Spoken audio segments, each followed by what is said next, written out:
全球艺人入侵，所有人都会随机绑定一个单独的安全屋。每当夜幕降临时，都会有人敲门来寻求庇护，或老人，或小孩，或美女。一旦错将艺人放进房间，就会遭遇袭击。反之，庇护真人则可以获得100金币。金币能用来购买各种物资，升级安全屋。当安全屋等级过低时，艺人将会直接破门而入，杀死房主。于是，为了更好的存活下去，我正在研究怎样能加固房门。这时，一道冰冷的机械音在脑中响起。为了帮助真人更好的存活下去，系统将不定时发布辨别艺人特征。现在公布第一个：指甲泛青且异常尖锐。今夜强制任务，首页请至少收留1名真人，否则会被判定为不合格安全屋，予以清除。新手礼包已发放，请注意查收。说完，机械音就消散了。我看着眼前的普通房门，脑子里想着泛青又尖锐异常的指甲，是像僵尸还是像女鬼？那抓一下这门不就要碎了？还要收留一个真人，也不能是人就放进来吧？我呼出一口气，算了，现在想再多也没什么用，等晚上再说吧。还是先看看新人礼包有什么。我打开系统面板，上面简单分列了几个选项：商城、背包、聊天室。我打开背包，背包被分成很多个格子。选中礼包后，一道礼花炸开的特效过后，背包里多了几样物资：10盒红烧牛肉味自热米饭，1箱纯净水，1台手摇收音机，1把 AK47突击步枪，4盒共120发子弹。我激动的差点喊出声，马上将步枪拿在手中，枪身冰凉，沉甸甸的金属质感，摸着就安全感十足。刚才那点不安瞬间烟消云散。我摸摸肚子，现在还不饿。先检查下这个随机分到的房子，这是个2居室公寓，门窗很普通，阳台护栏也不结实。要是一人强攻，根本撑不了几分钟，要赶紧赚金币升级才行。我透过猫眼往外看，楼道一片漆黑，只有应急灯发出微弱的绿光。这时机械音又响了起来。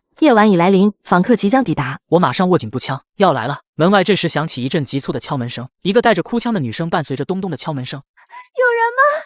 求求你快开门，我快撑不住了。听见是个女生，我暗中松了口气。男女力量差异大，即使这个女生有问题，我也有把握开枪。透过猫眼往外看，楼道里灯光太暗，只看到一个纤细的身影，浑身都在哆嗦，看着确实像被逼到绝境的真人。站在原地别动，把手伸到门缝里来，我要检查指甲。全球艺人入侵，所有人都会随机绑定一个单独的安全屋。每当夜幕降临时，都会有人敲门来寻求庇护，或老人，或小孩，或美女。一旦错将艺人放进房间，就会遭遇袭击。反之，庇护真人则可以获得100金币。此时，我的安全屋迎来了第一个访客。站在原地别动，把手伸到门缝里来，我要检查指甲。要是他犹豫或者不肯伸手，那我绝不啰嗦，直接开枪。门外的女生没有犹豫，马上就把手伸到门缝里。我打开手电，强光下淡粉色的指甲光滑圆润，没有半点泛青，也不尖锐，心里稍稍放松了下，但还是没有放下枪。进来。我把门打开，枪口对准她的胸口。女生一进门就双手捂脸，哭得一抽一抽的。她穿着一件白色的 T 恤，淡蓝色的紧身牛仔裤，勾勒出纤细的腰肢和流畅的腿型。我把门反锁好，往后退了2步，拉开安全距离，语气冰冷：别装哭了，你是谁？现在外面什么情况？女生这才看到我手里拿着枪，哭声戛然而止，颤抖着说：我叫唐小月，外面已经全乱了，到处都是艺人，还有月亮变得特别奇怪，泛着诡异的红光，艺人在红光里好像更活跃了。她顿了顿，又开始哭。我和室友林菲菲一起逃出来的，我们一起敲了很多安全屋的门，都没人肯开门。菲菲让我先找地方躲着，她去试试别的门，不知道她现在怎么样了。女生把手拿下来以后，五官精致漂亮，那双哭红的大眼睛更添了几分我见犹怜的感觉。只不过今时不同往日，我被她哭得耳朵疼，不耐烦道：别嚎了，她要是能活下来，以后还会见到；要是活不下来，你哭有什么用？话刚说完，身后的门又传来咚咚的敲门声，这次的声音比刚才更急。门外传来呼喊声：小月，小月，你在里面吗？快开门，我是菲菲。和唐小月的语气很像，满是焦急。唐小月一听，马上就大声喊：菲菲，菲菲，你别急，我这就给你开门。说完就要绕过我去开门，我一把用力拉住他胳膊。谁让你开门的？他急得眼眶发红，拼命想挣脱我的手，语气带着不解和哀求：她是我的室友菲菲，你快让她进来。我一把推开他：我是房主，让谁进来我说了算。他哎呦一声倒在了地上，我没理会他，透过猫眼看外面，外面站着一个稍矮的女生，把对唐小月的说辞也对她说了一遍。她犹豫着没有动，我心下觉得不好，这个女生有点奇怪，怕是艺人。这时唐小月在我身后急道：菲菲，你快把手伸过来，只要看一下就能进来了。全球艺人入侵，所有人都会随机绑定一个单独的安全屋。每当夜幕降临时，都会有人敲门来寻求庇护，或老人，或小孩，或美女。一旦错将艺人放进房间，就会遭遇袭击。反之，庇护真人则可以获得100金币。将唐小月放进来之后，她的室友菲菲成为了我安全屋的第2个访客。可是这个叫菲菲的女孩明显有些不正常。菲菲，你快把手伸过来，只要看一下就能进来了。听到唐小月的催促，菲菲缓慢地把手从门缝里伸了进来。手电的强光下，女生的手指微微弯曲，指甲泛着淡淡的青色，尖端尖锐的像爪子，在手电的照射下泛着诡异的寒光。唐小月在我身后倒吸一口气，不再说话。门外面菲菲见里面没动静，语气变得有些急躁：小月，快让我进去。不是说看一下手就行了吗？唐小月捂着嘴连连摇头，眼泪又涌了出来。门外面菲菲见唐小月不回答她，着急的开始撞门。小月，快让我进去，外面有好多艺人。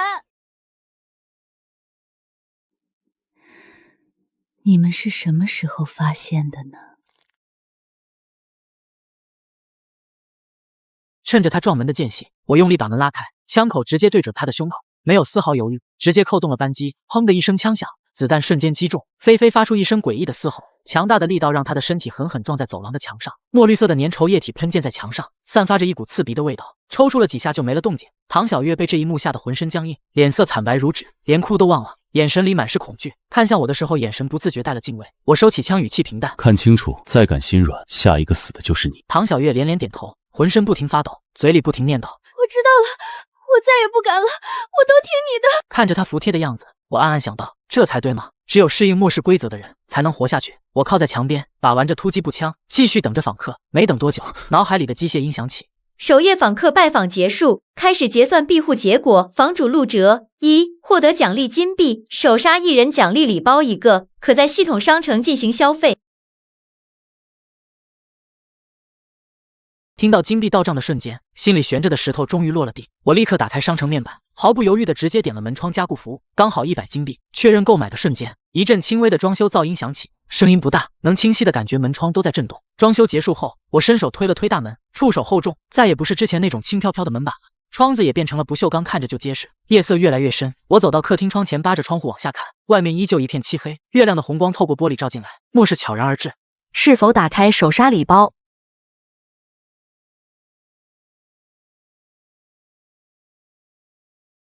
唐小月缩在沙发角落，眼里满是疲惫和恐惧，时不时看向门口，看样子像是被吓得不敢睡觉。见我走向卧室，她像是鼓起了很大勇气，一双大眼睛期待地看着我，声音软软的：我有点害怕，这屋子里就我们2个人，我能不能和你一起睡？少来这套，要么去那边床上睡，要么就在客厅的沙发，不管你在哪儿，没有我发话都不准下来。唐小月脸上的表情瞬间垮了下来，气鼓鼓地瞪了我一眼，她嘟囔着起身，磨磨蹭蹭地走到了侧卧，躺下时故意发出了很大的动静。我看着她的样子，心里嗤笑一声，闹脾气也没用，我的地盘我做主。在床上睡了不知多久，我猛地睁开眼睛，第一反应就是去摸身边的步枪，指尖摸到冰凉的枪身，心里才彻底踏实。我起床看了一眼手机，下午4点了，离天黑没有多久了。次卧的门被推开一条缝，唐小月探着脑袋，你醒了？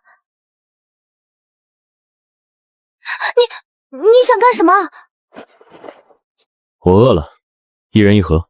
唐小月瞪大眼，连连点头，心里却不知为何飘过一抹淡淡的失落。我打开系统面板，看了一眼金币余额0，随后我点开了聊天室。昨天光顾着等访客了，没来得及看消息，现在正好看看其他人的消息。聊天室消息刷得飞快，大部分都在吐槽昨晚的遭遇。这时一条消息吸引了我的注意，一个发送人叫赵凯的，语气很急，还加了很多感叹号。我昨晚试探了一个艺人，发现了一条新线索，他们对久远数字记忆模糊，算不清日期。看完我眼睛瞬间亮了，又多了一个辨别艺人的方法。我拿出手机记在备忘录里。这时一阵浓郁的香味飘来，唐小月把自热米饭拿给我，我大口吃着。以后安全做的杂物活就交给你了。收留真人能赚金币，有了金币才能有物资。要是想白吃白住，就趁早滚。知道了，我会好好干的。不知不觉天渐渐黑了，脑海里的机械音又响起来。现在公布第2个辨别艺人特征：强光照射下，眼睛红磨成灰雾状。今夜将有3名访客上门，请房主做好准备。我坐在沙发上把玩步枪，现在已经掌握了3条线索，辨别艺人的准确率又提高了。这时，一阵缓慢而微弱的敲门声响起，唐小月又靠近了我几分，差点坐我腿上。我推了她一下，你去开门。唐小月眼眶瞬间红了，见我不为所动，硬着头皮走到门边。门外响起一阵咳嗽声，听起来是个年迈的老人，声音苍老无力，满是哀求：“有人吗？我身体不好，跑不动了，求求你开门。”唐小月眼神一动就要开门，我拍了她头一下，她回头瞪了我一眼，对着门外之人紧张说：“老人家，先别急，你把手从门缝里伸进来。”门外的老人没有犹豫，缓缓将一只手伸了进来。唐小月打开手电，强光下她仔细看了看，回头对我摇了摇头。他的指甲是淡褐色的，不青也不尖。再检查下他的眼睛，看看虹膜有没有变化。唐小月马上照做，把手电对准门缝处，强光照到老人满是皱纹、写满沧桑的脸时，心下一软，手电的光只是匆匆一扫，根本没看清虹膜状态。他咬了咬嘴唇，小声说：“看着没问题。”说完就把门栓打开。我突然有种不好的直觉，刚要出声阻止，正在这时，门外的老人见到门被打开，眼中闪过一丝凶光，不再伪装那副虚弱的模样，猛地朝着唐小月扑了过去，枯瘦的爪子直抓他的喉咙。小心！猛地从侧面冲过去，与此同时，对准老人胸口毫不犹豫地扣动扳机。砰的一声枪响，子弹瞬间击中，一人胸口爆出几个血洞，直挺挺向后拖出一段，抽搐几下就不动了。墨绿色的粘稠液体喷溅在门板上，散发着刺鼻的味道，和昨晚击杀的一人一模一样。我喘着粗气盯着瘫坐在地上的唐小月，后背已经被冷汗浸透，刚才生死就在毫厘之间。你在干什么？我怎么教你的？唐小月脸色惨白，嘴唇哆嗦着说不出话，眼里全是慌乱和后怕。你心软同情他，刚才要是我晚了1秒，现在躺在地上的就是你。唐小月的眼泪瞬间涌了出来，她低着头，肩膀不停颤抖。我知道错了，以后我会好好检查，再也不会疏忽了。她抬头看着我，通红的眼睛里满是委屈和愧疚，一把抱住我的胳膊。我再也不会心软了，我只听你的，不要赶我走。我不为所动，冷冷地看着他，心里却想着这可是每天100个金币，怎么可能会赶走呢？这是最后一次，如果你还不能适应现在的末世，就不要拖累我。唐小月眼神坚定，重重点头。那你还在干什么？把门板擦干净。我坐在沙发上，手里拿着枪，看着唐小月跪在地上抖，着手擦地板。没等多久，一阵急促又粗暴的敲门声，咚咚咚的力道极大，门板被震得微微抖动，感觉墙上的灰都在簌簌的往下掉。正在擦地板的唐小月被吓了一跳，一个粗哑的男声响起，带着毫不掩饰的蛮横和威胁从门外传来。赶紧开门，别装死，老子是真人，再不开门进去你们就完了。我听着眉头一皱，这语气根本不像被逼到绝境的幸存者，反而像是街头恶霸，仗着自己有点力气就想恃强凌弱。唐小月眼神里闪过一丝恐惧，下意识往我身边靠了靠，小声说：他听起来好凶。我拍了拍他的胳膊，示意他冷静，语气冰冷。怕什么？是真人还是异人？查过就知道，就算是人敢在这里撒野，也照样收拾他。门外的人见没人说话，语气更凶了，狠狠踹了一脚门板，砰的一声，里面的人听见没？再不开门，老子就砸门了。唐小月深吸一口气，手里的手电紧紧攥着，随时准备检查，压低声音喊道：别嚷嚷，把手伸到门缝里来，检查完没问题就放你进来。门外的男人骂骂咧咧了几句，不耐烦将一只手伸了进来，语气嚣张：查，给你查，要是耽误了老子，有你好果子吃。我凑到门缝边，借着唐小月手电的光，仔细看了看她的指甲，淡黑色，修剪得很短，不清也不尖，符合真人特征。唐小月又把手电对准她的眼睛，仔细照了照，回头对我摇了摇头。虹膜是正常的，不是灰雾状，是真人。唐小月打开门缝，语气依旧紧张：进来吧。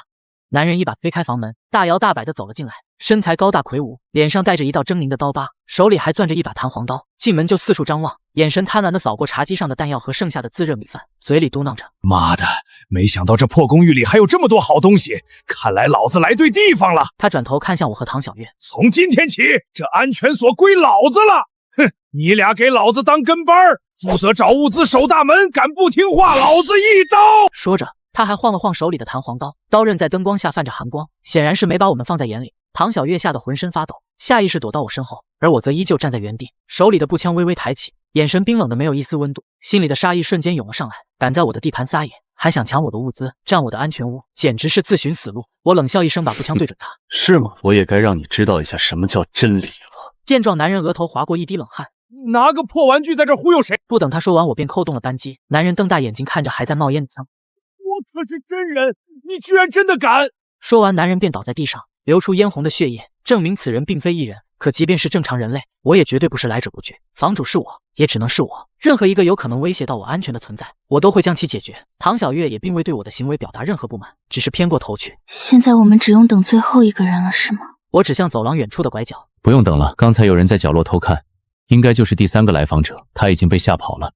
我回到房间锁好门，此时脑海传来系统提示音：今夜来访者已全部结束拜访，开始结算地庇护成果。因为没有新的幸存者加入，我拿到的依然只有100金币。现在食物和水暂时充足，所以我决定先把钱攒起来。金币到账意味着今夜的危机已经结束，我紧张了一整晚的神经也终于松懈下来。刚闭上眼睛准备睡觉，敲门声再次响起，我的头皮开始发麻，不想下床开门，可熟悉的机械音又响起。神秘访客抵达，请房主10秒内开门迎接，否则访客将无视防御强行进入。我自然不想第一个上去送，便想着让唐小月去帮我开门。打开灯一看，发现此时的唐小月翻着白眼，已经被吓晕了。我咒骂了一声，只得拿着枪跳下床，将门缓缓拉开。老子手里有枪，谁在门外打扰老子休息？门缝的上方传来了一个男人的声音：很抱歉先生，打扰到了您的休息，但我依旧希望您可以把枪放下，冷静地和我交谈。我循声朝上望去，看到来者的真容后两眼一黑，居然是个身高6米的银袍男。男人脸色苍白，面带微笑。霍先生，请您如实回答我的问题，您的房子里面有除了您以外的人吗？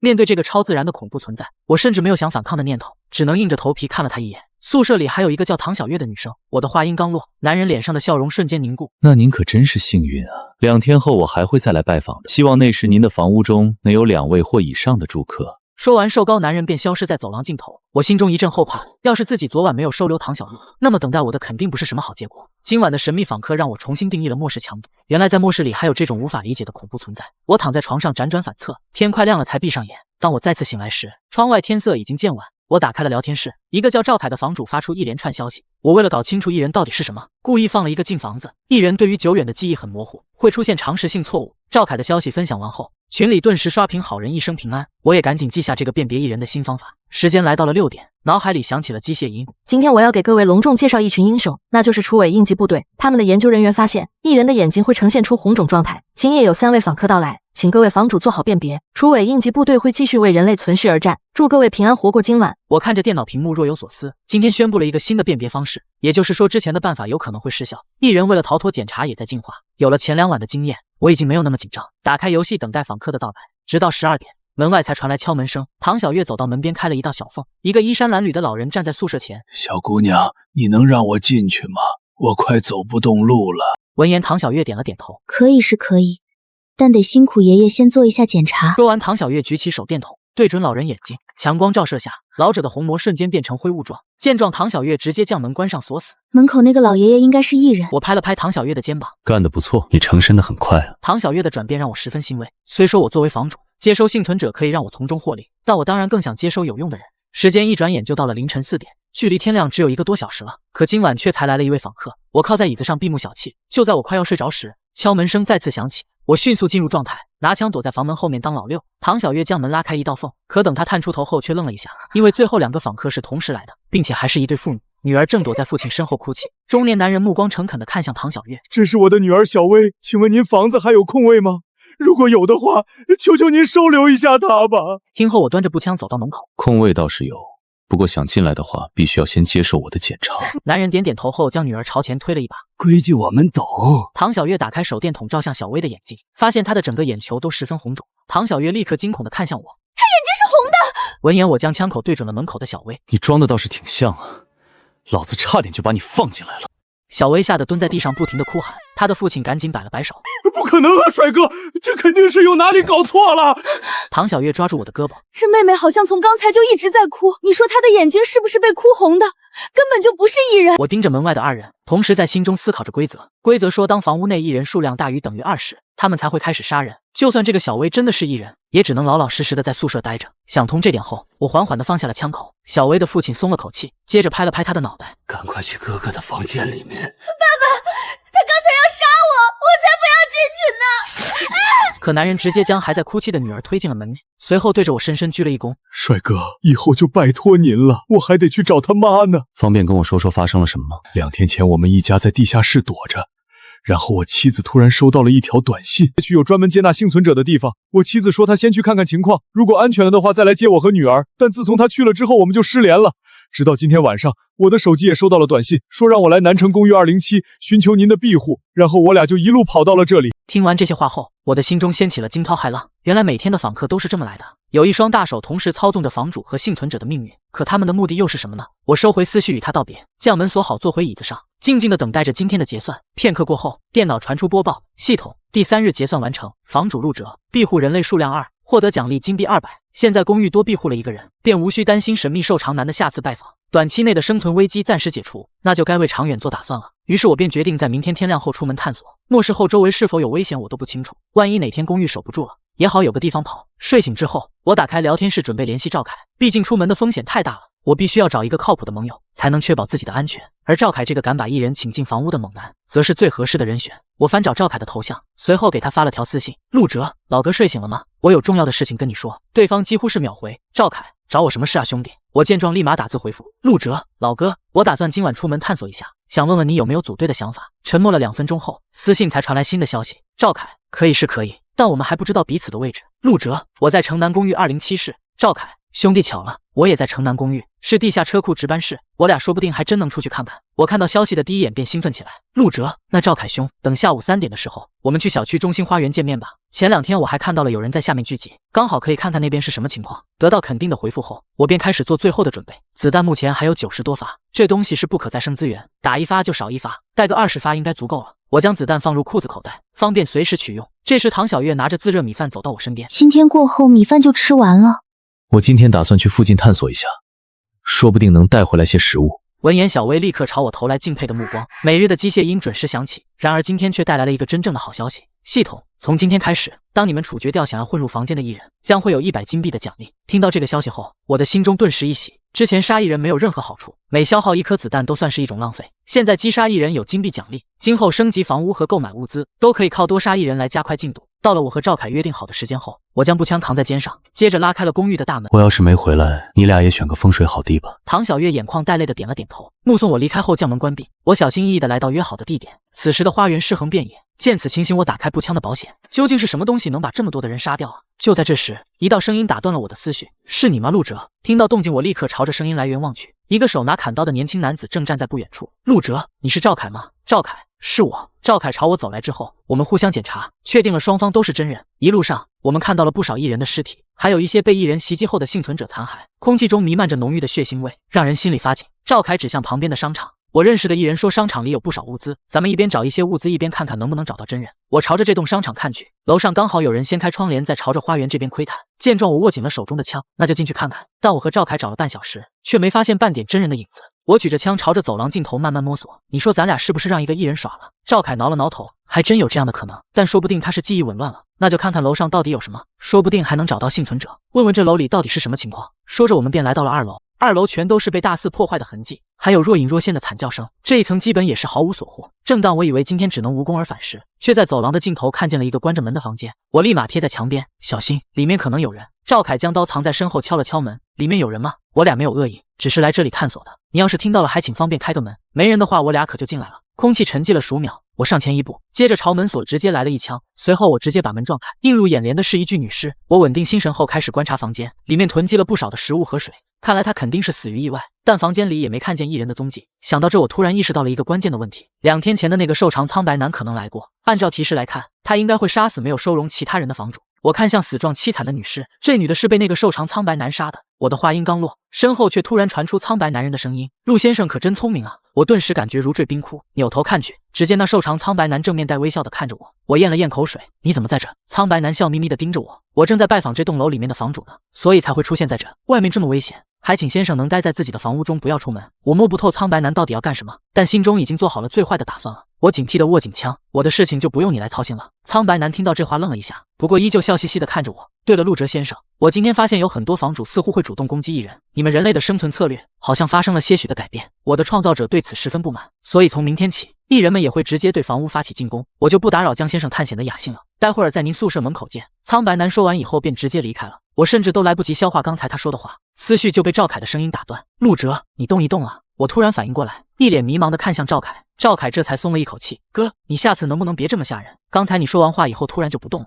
我还以为你被上身了呢。”我苦笑了一声，那还真差不多了。但我又察觉到了一丝不对，赵凯一直守在门口，却没有看见瘦高男人离开，难不成他还会瞬移？我决定过会再将刚才发生的事告诉赵凯，先专注于眼前的事。我指着房间内的食物，时间差不多了，咱们先把这间屋子的食物给带走，等以后有机会再出来找超市。赵凯听后点点头，我也是这样想的。接着我们便开始整理物资，这女生房间里面的食物不算少，里里外外弄出来了2大袋子，我的书包直接塞得满满当当，而赵凯则是找了一个手提袋，把另外一半给拎上了。我哼着小曲来到了门口，正准备离开，却听到走廊中有些细微的脚步声。我将手电筒朝着走廊照去，眼前的一幕让我倒吸了一口凉气。我原本以为门外没人，可等光一达，才发现成群的艺人聚集在走廊，那些被照到的人全都瞳孔灰雾状或者双眼血红。我愣住片刻后扭头就跑，逃跑时还不忘提醒赵凯：“快跑啊，外面全是艺人！”我的话音刚落，就有一道身影跌跌撞撞地冲进我面前，我抬手就是一枪，那艺人的头连带着肩膀被直接崩飞。随着枪声的响起，外面的其他艺人也蜂拥而至，场景堪比高中生去食堂抢饭，想从楼道逃跑已经不可能了。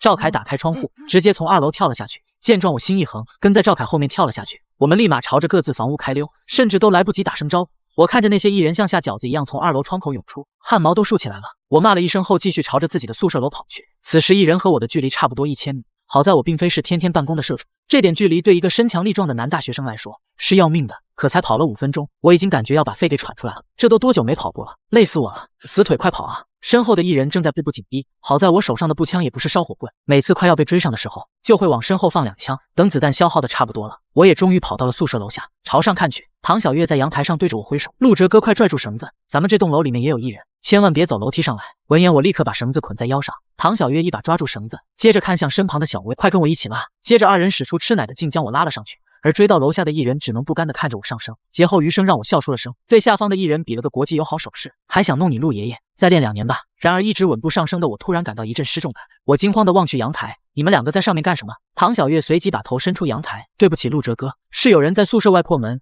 我和小薇被吓了一跳，闻言我等不及2个人的拖拽，抓着绳子往上爬，赶紧拉我上去，我来看看是怎么个事。毕竟瘦高男说过一人以后会直接进攻，此时绝不能掉以轻心。我翻进阳台后，唐小月立马凑了上来，陆哲哥你没事吧？有没有哪里受伤了？我无视了唐小月的关心，赶紧冲向自己的柜子，先别管这些，让我看看门口是什么情况。补充好子弹后，我立刻就冲到了门口。虽说原本的门窗已经被加固，但却也无法抵挡长时间的冲撞。就在我想上去看看什么情况时，一柄斧刃直接穿透大门劈了进来。我先是被吓了一跳，但看到大门上的洞后，气得直接骂了出来：谁的屁瘾犯了，也不知道控制着一点。这个门可是我花100金币升级的，你们这帮畜生赔我的门！说完，我顺着洞口瞄准门外，一连串的枪响过后，门外再无动静，绿色的血液顺着门缝流淌进来。我凑到洞口朝外看了一眼，周围是一片狼藉，但也没有了威胁。直到这时，我才脱力的坐在了地上。小维看着我满身的杀气，不敢乱动。唐小月却直接扑了上去：“陆哲哥，你没事吧？”我摇了摇头：“我没事，就是有点累。我去洗个澡，你在这先守着。”等我洗完澡后，公寓已经被2个女生打扫得一尘不染。因为刚才杀了一堆艺人，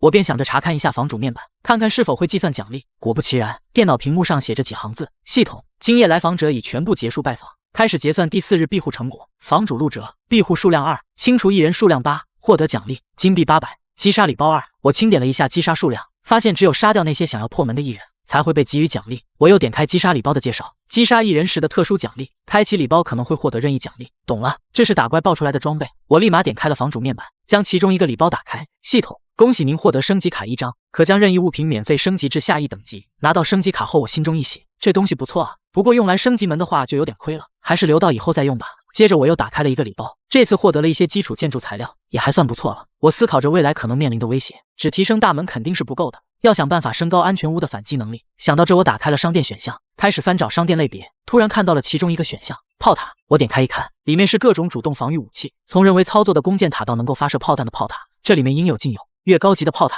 所耗费的资源和金币也就越昂贵。除此之外，炮塔的安装也有着必备的指标，其中最为重要的就房屋面积，面积不够大肯定安装不了高级炮塔，不然一炮下去，能不能弄死一人不知道，但一定能把我的宿舍给震塌。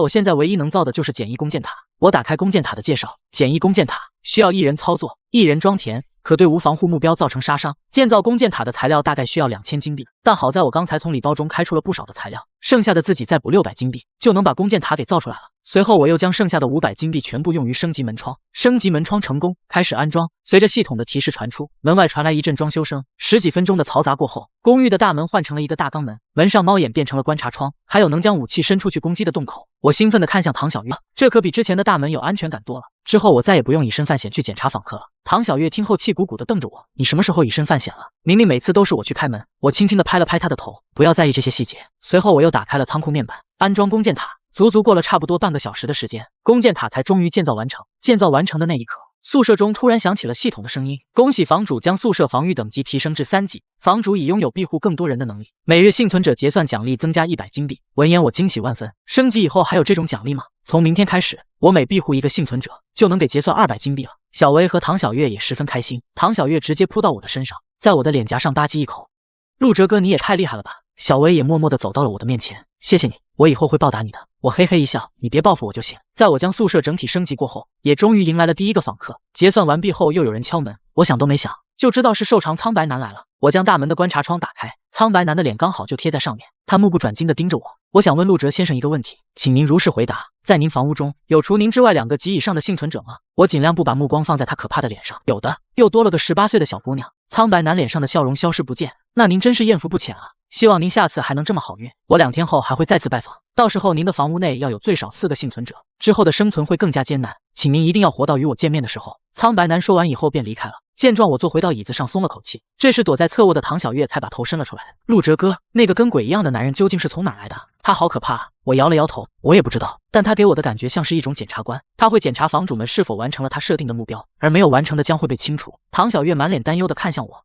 那之后，他给我们提的要求越来越高，直到我们无法完成呢。我叹了口气，那我也不知道。接着我话锋一转，不过我觉得一定会有办法的，只要活着，咱们就还有机会。我的房屋能升级，总有一天会升级到一人无法破开防御的程度，我们说不定能一直坚持到末世结束呢。我说完以后，唐小月立马就扑到了我的身上。陆哲哥，有你这句话我就不怕了，我和小薇都相信你。折腾了一天，我们都累极了，在升级后房屋的保护下，我难得睡了个安稳觉。第二天醒来后，我照常坐在了沙发上，看着聊天室聊天记录，我打字询问兄弟们还好吗？我感觉大家都不到群里面说话了，回应我的只有少数几个房主。房主甲，有没有可能大多数房主都死了？房主乙，咱们这些算运气比较好的。房主丙，还真是。我查看了一下区聊天室房主群，里面70%的头像都已经灰了，剩下的也只有30多人还活着。好在赵凯的头像依旧是亮的，这时他也在群里冒了个泡。无论如何，大家都先尽力活下去吧。今天的播报快开始了，先干正事。随着时间到达6点，播报也准时开始，冰冷的机械音准时响起。我现在听到这个声音就有些恶心，因为听到它就代表着灾难依旧进行，所有人还需要在末世中继续挣扎。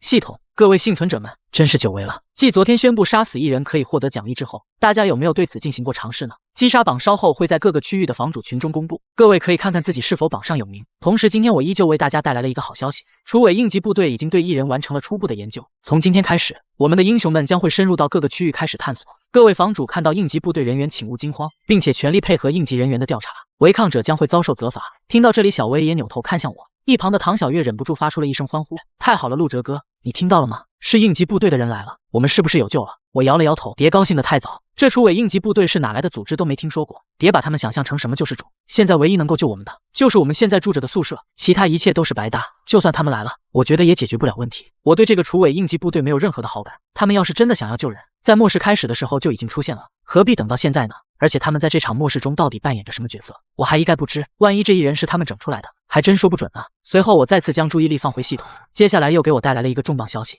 系统，根据楚尾应急部队的最新发现，分辨1人的特征再次增加，有些1人替代了被高温烧死的人类，所以他们身上会有烧伤的痕迹。今日将会有5名来访者，各位房主在甄别时一定要仔细检查。说完，机械音消散了。A 区1人的击杀榜也出现在了群聊之中，我看了一眼，果不其然，自己以昨天6个击杀荣登榜首。我对此早有意料，所以并不算很惊讶。可第2名不是赵凯，才让我提起了兴趣。王平，我从来没见过这个名字，只要在群里面说过话的人，我多多少少都有一些印象。难不成这家伙一直潜水到现在，一句话都不说吗？这时小薇站在阳台边注视着下方，似乎看到了什么东西，扭头看向我的方向，惊愕大喊：你俩别聊了，快过来看看下面广场，有一堆穿着防化服背着枪的人。我和唐小月立刻来到阳台，朝下眺望。原本躺满死尸的广场上，现如今停放了7、8辆皮卡车，车上下来了几十名身着防化服、身后背着枪的士兵，他们正把周围的尸体搬运到车上。很快广场上就不再那么触目惊心，看到这一幕的不只有我，其他幸存者看到楼下的士兵后，都爆发出了欢呼声。有些人聚集在床边摇旗呐喊，有人更是直接跑到了楼下去欢迎自己的救世主。小薇见状也想站起来呐喊，可她刚刚抬头就被我一把揪住。你干什么？小薇掰着我的胳膊，天真的看向我。你拦我干什么？这些人不就是新闻里面说的楚尾应急部队吗？他们过来不就是为了来救我们的吗？我无语的扶额，谁告诉你他们是来救人的？末世前的时候，新闻都不见得能全相信，现在都已经末世了，你还这么天真呢？被我这么一说，小薇终于稍微冷静了下来。不过这18岁的少女骨子里面总有一股叛逆，她还在嘴硬，我觉得应该不可能吧？我们辨别1人的方式，不就是他们发现的吗？他们要不是为了救人的话，跑到我们这来干什么呢？我冷笑了一声，说得好，那你猜猜他们是从哪儿弄到这么多正常人和1人，去完成他们研究的呢？这下小薇彻底哑口无言了，心中也掀起了轩然大波。我将小薇推进宿舍后，将窗台拉上，你要接受和学习的东西还有很多，想在我这边住，也需要做出自己的贡献。我将今天晚上大家吃完后的餐盘递到小薇手上，从今天开始，宿舍里面的内务都交给你来干了。前2天你刚刚过来，还需要适应，让你吃2天白食也没什么，以后要还以为自己能不付出劳动就可以获取食物，那你趁早还是滚出去吧。我可不会仗着小薇漂亮就对她降低标准，想要被收容和保护，那就必须得付出自己的劳动。小薇看着自己手上的餐盘有些不可思议，她长这么大从没干过这种事情。唐小月叹了口气，走上前去准备接过餐盘，还是我来吧，你先在旁边学一下，之后就知道该怎么写了。我抬手拦住了唐小月，不，就让她去，我不给小薇任何偷懒的机会，就是要改一改她的大小姐脾气。小薇气鼓鼓地拿着盘子走向水池，去就去。我继续看向电脑，大部分的房主和我一样，都选择先观望，并且把注意力放在挺过晚上。今天可是有5名访客，是末世以来数量最多的一次。我一边玩电脑一边等待，差不多到11点的时候，第一声敲门响起。唐小月走到门前，将观察窗打开，您好，如果您想要进来，请接受检查。先把嘴张开。唐小月话还没说完，就看见门口的人呲着大牙在笑，那牙齿排列异常整齐，并且双眼血红红膜如灰雾状。在观察窗打开的瞬间，他就伸手到门内，想从里面开锁进入屋内。唐小月被吓得跌坐在地。陆哲哥，这个人是异人。闻言，我跑到了弓箭塔后方。好的，交给我。这次我打算使用弓箭塔解决掉这个异人。步枪子弹宝贵，到目前为止商店还没开放购买，应该是我的防御等级还不够，有些商品就被限制了。我操纵弓箭塔瞄准观察窗，这弓箭塔操作起来不难。唐小月也趁机把铁门上的武器孔给打开了。异人的胸腔位置暴露无遗，那异人发现门打开了一个洞，好奇的弯腰查看。可就在他低头的瞬间，一支1米多长的箭矢直接朝着他面门射去。我精准的射中了异人的眉心中央，即便是作为人类骨骼中最为坚硬的头，在弓箭塔面前也显得十分脆弱。箭矢直接贯穿了头颅，异人尸体瘫软在了地上。清理完尸体后，我盘算起今夜是否要放人进来。明晚瘦长苍白男就要过来检查，宿舍里面需要收容4个及以上的幸存者，那也就是说再收留2个人。希望运气好点，赶紧来人类幸存者吧。我在心中默默祈祷，现实却并没有这样发展。一直到3点钟，我一共迎接了4名访客，这4个人都是异人，其中3个眼都不演了，就直接想要破门进来，还有1个想要混进来，但却被我直接一箭射死。我有些担忧的守着大门，要是明天的情况和今天一样的话，咱们就得重开了。与其在家等死，不如去外面荒野求生。唐小月在旁边劝慰着我，但心里也同样着急。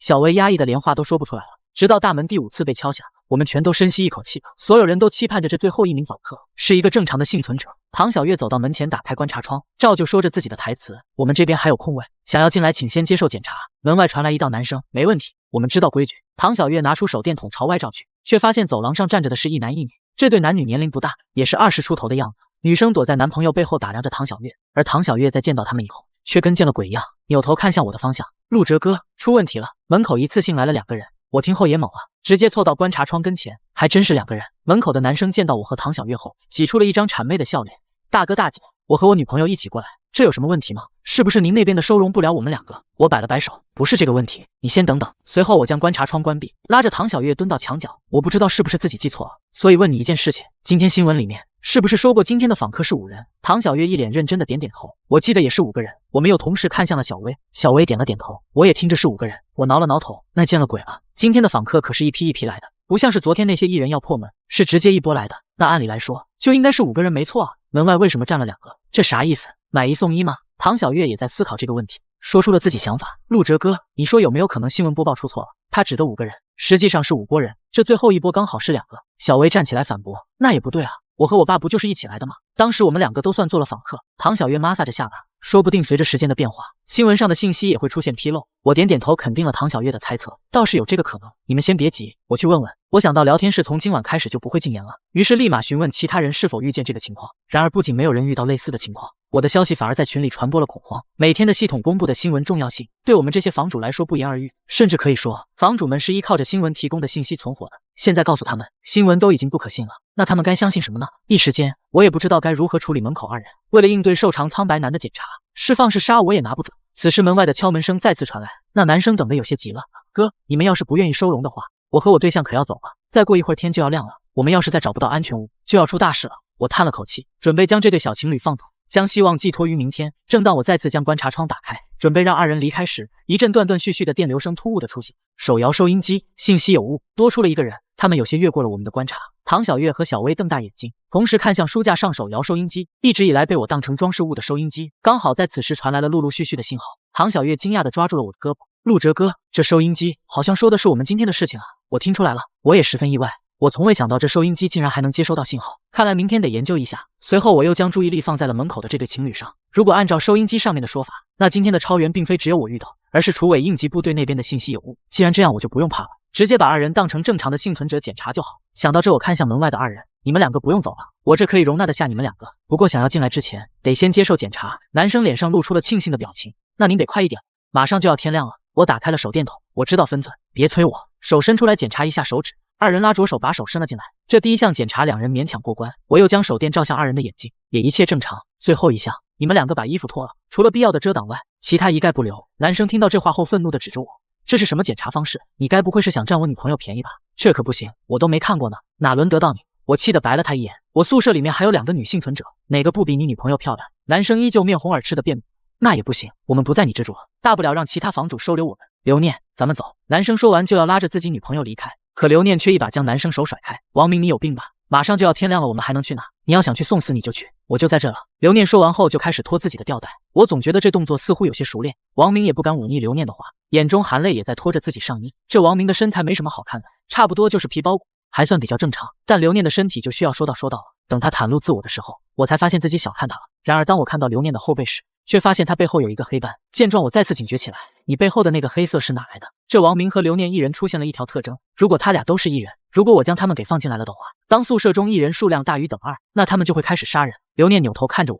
摸了摸自己背后的黑斑，这个是我的胎记，我从小到大都有。一旁的王明惊讶地看向刘念，宝宝，原来你后背还有个胎记啊，我都不知道。刘念翻了个白眼，废话，你又没看过，当然不知道啊。这时我打断了2人的对话，给我证明这个是胎记的证据。刘念沉默片刻后叹了口气，我没有存我小时候的照片，所以没法给你提供证据，但我这确实是胎记，并且小时候还做过一次激光手术，差不多是在我6岁的时候。闻言我想起赵凯曾经做过的测试，一般艺人都不记得比较久远的记忆，距离他们被替代时的时间越久远的数字，记忆就越模糊。我一脸认真地看着刘念，那个豹子追着人的广告知道吧？告诉我，这豹子为什么要追他？刘念和王明同时一愣，刘念小心翼翼地看着我，因为他有极之糖浆。听后我将宿舍门打开，回答正确，你俩进来吧，公寓只有2个房间，你们来得晚，就睡在客厅吧。一听到客厅，王明立马有点不高兴，不过也没说什么。可刘念却看到了主卧的床，不是还有一个位置，我睡在这不就行了？我直接摇了摇头回绝了他，不行，你还不配，主卧是我的房间，所以你没有资格在这睡觉。刘念低头看着我手中的步枪，又看了看门口的弓箭塔，撇撇嘴，那好吧，那等我俩熟了以后是不是就能一起睡了？说到睡这个字的时候，刘念还故意把语气加重了一下，而我依旧面不改色地看着他，到时候再说。刘念对着我眨了眨眼，那好吧哥哥，可我一个不敢睡觉了，希望哥哥能尽快对我放下戒心吧，等那个时候，我保证哥哥会对我满意的。刘念说完就走向了客厅，当门关上的时候，我打了个寒战。一旁的唐小月和小薇看着刘念，无声地说绿茶婊。随后等了差不多半个小时，外面的天光开始放亮，电脑也传来了结算的提示音，系统开始结算，房主陆哲，庇护人类数量4，获得奖励金币800。听到这里，我心里的石头终于落了地，我也终于能休息了。第2天下午，我又思考起了食物的问题。上一次我出门弄回来的食物可以供我们吃5天左右，但现在多了2张，这些食物就只能支撑3天了。吃完之后到底是出门探索，还是直接从商店里面买？我也在思考这件事情。外界虽说是危机四伏，但却并非没有人类在地面活动，那些厨委应急部队不就是吗？所以对于这点来说，我更倾向于去外部收集，宝贵的金币则用来升级房屋。于是我做出决定，等今晚的瘦长苍白男检查完之后，明天叫着赵凯再出一趟门吧。瘦长苍白男的到访比预想中早了1刻钟，走廊里没有半点脚步声，那道惨白的脸就那样突兀地贴在观察窗上，冰冷的视线扫过公寓里的4个人，没有多余的废话，只冷冷地看了我一眼，丢下一句2天后，6人便如同来时一般悄无声息地消失。他走后，公寓里的气氛依旧凝滞。王明缩在沙发一角，脸上满是惊惧。刘念倒是镇定倚着墙把玩着头发。我看向唐小月和小薇，叮嘱道：明天一早，我和赵凯出去寻找物资，顺便找找能收留的幸存者。你们2个守着公寓，敢有半点疏忽，后果你们清楚。2人重重点头。王明却怯生生地开口：那我们呢？我也能帮忙的。刘念踹了他一脚：我们也会帮忙照应，就是哥哥你出去的时候可得小心点，多带点物资回来。我没回他的话，转身进了卧室，将子弹分装好，又检查了一遍步枪，这才躺到床上。天刚蒙蒙亮，我便背着背包出了门。按照之前和赵凯的约定，在小区中心花园碰面。花园里的尸体已经被厨委应急部队清理干净，只留下满地的暗红色污渍和刺鼻的血腥味。赵凯正靠在一棵枯树旁，手里的砍刀磨得锃亮。看到我来了，他咧嘴一笑，露出一口大白牙。昨晚那鬼东西又来找你了，我也被通知了，2天后要5个人，这门槛是越来越高了。我拍了拍他的肩膀，边走边说：我们朝着小区外的大型商场走去，那是我们昨晚商量好的目的地。商场里物资充足，足够公寓里的人吃上好一阵子。厨委应急部队的人你怎么看？昨天他们清理了花园的尸体，不少房主都下去投奔了。赵凯的脸色沉了下来，啐了一口：一群来路不明的东西。我昨晚看到他们把尸体拉到了城郊的仓库，根本不是什么处理，更像是运去研究。我怀疑异人的出现和他们脱不了干系。这话和我心中的猜测不谋而合。我点了点头。2人一路警惕，避开了几波游荡的异人。这些异人似乎比之前更聪明了，有的甚至学会了躲在楼道里伏击。好在我们2人配合默契，我用步枪远处射击，赵凯用砍刀近身搏斗。一路下来倒是解决了3个异人。系统提示的金币入账声成了末世里最动听的声音。半个多小时后，我们终于抵达了商超。商超的卷闸门半拉着，里面黑漆漆的，透着一股阴冷的气息。门口横七竖八倒着不少购物车，还有几具异人的尸体，墨绿色的血液流了一地。我和赵凯对视一眼，赵凯掂着砍刀率先钻了进去，我端着步枪跟在后面。打开手店，里面一片狼藉，货架倒了一地，零食饮料洒得到处都是，空气中混杂着食物过期的腐烂味。我用手电扫过四周，突然发现货架后面有一道微弱的身影，正缩在那里瑟瑟发抖。我大喝一声，步枪对准了那道身影。谁？那身影被吓了一跳，抬起头露出一张满是泪痕的脸，是个20多岁的女生，怀里抱着一个小女孩，看起来不过5、6岁。两人的脸上满是灰尘，眼睛里都是恐惧。别开枪，我们是真人。赵凯走上前，检查了一下两人的指甲和眼睛，冲我摇了摇头，是真人，没什么问题。女生见我们没有恶意，终于松了口气，抱着小女孩放声痛哭了起来。我叫林婉，这是我妹妹念念，我们俩躲在这里3天了，外面全是艺人，我们不敢出去。我看着姐妹俩，心中一动，这正好是2个人，要是能收留他们，刚好能凑够瘦长苍白男要求的6吻。我蹲下身，看着小女孩念念，声音放柔了些，跟我走吗？我有安全屋，能保护你们。林婉愣了一下，随即拼命点头，两眼放光，犹如见到了救命稻草。走，我们跟你走。我和赵凯收拾物资，林婉抱着念念在一旁帮忙。小女孩很乖，不哭不闹，只是紧紧抓着姐姐的衣角，偷偷的看我。超市里的物资比预想中更多，我装了满满2个背包，饼干、罐头、矿泉水，这些东西足够公寓里的人支撑半个月。回到公寓，唐小月和小薇看到我带回了2个人，还有满满2背包的物资，都露出了惊喜的表情，欢喜的过来帮忙。王明和刘念也凑了过来，看到林婉母女，刘念嘴唇动了动，最终却没说什么。公寓里一下子挤了6个人，感觉有点转不开身，不过也算暂时满足瘦长苍白男的要求。对于能活下去，拥挤点也不是那么难以接受。唐小月走到我身边，递给我一瓶水。接下来打算怎么办？那鬼东西下次指不定要多少个。我喝了一口水，看着天边依旧泛红的月亮，眼神坚定，守好这公寓，多找些幸存者升级防御。不管是艺人亦或是那瘦长苍白男，想要动我的人，就得先踏过我的尸体。说话间响起敲门声，我一愣，看了下时间，正好是12点，现在应该是睡觉的时间才对，怎么会有人来敲门？难道艺人已经进化到能在白天来访了？带着疑问，我警惕地打开门上的观察窗，看到在门口的是2个穿着生化服拿着枪的人，是厨艺救援队。他们其中一人说，明天我们会从你这带走1个人，今天是先来通知你的。我一愣，凭什么要给你们？我们是通知，不是征求你的意见。如果不交，他晃了晃手里拿着的枪，那就别怪我们不客气了。说完转身就走了。我关上观察窗，打开系统的聊天室，打算联系下张凯问问他那边的情况。我连发了几条信息，等了好久都没见回复。我暗道，难道出什么事了？这时唐小月给我送来泡好的泡面，虽然这次我带回来2大背包的食物，但是我们人数也在不停的增加，还是要省吃俭用。我让唐小月给每个人分了1瓶水、1个泡面或者面包。念念是小孩子，正在长身体，所以多给了1包饼干。我一边吃着泡面一边想着，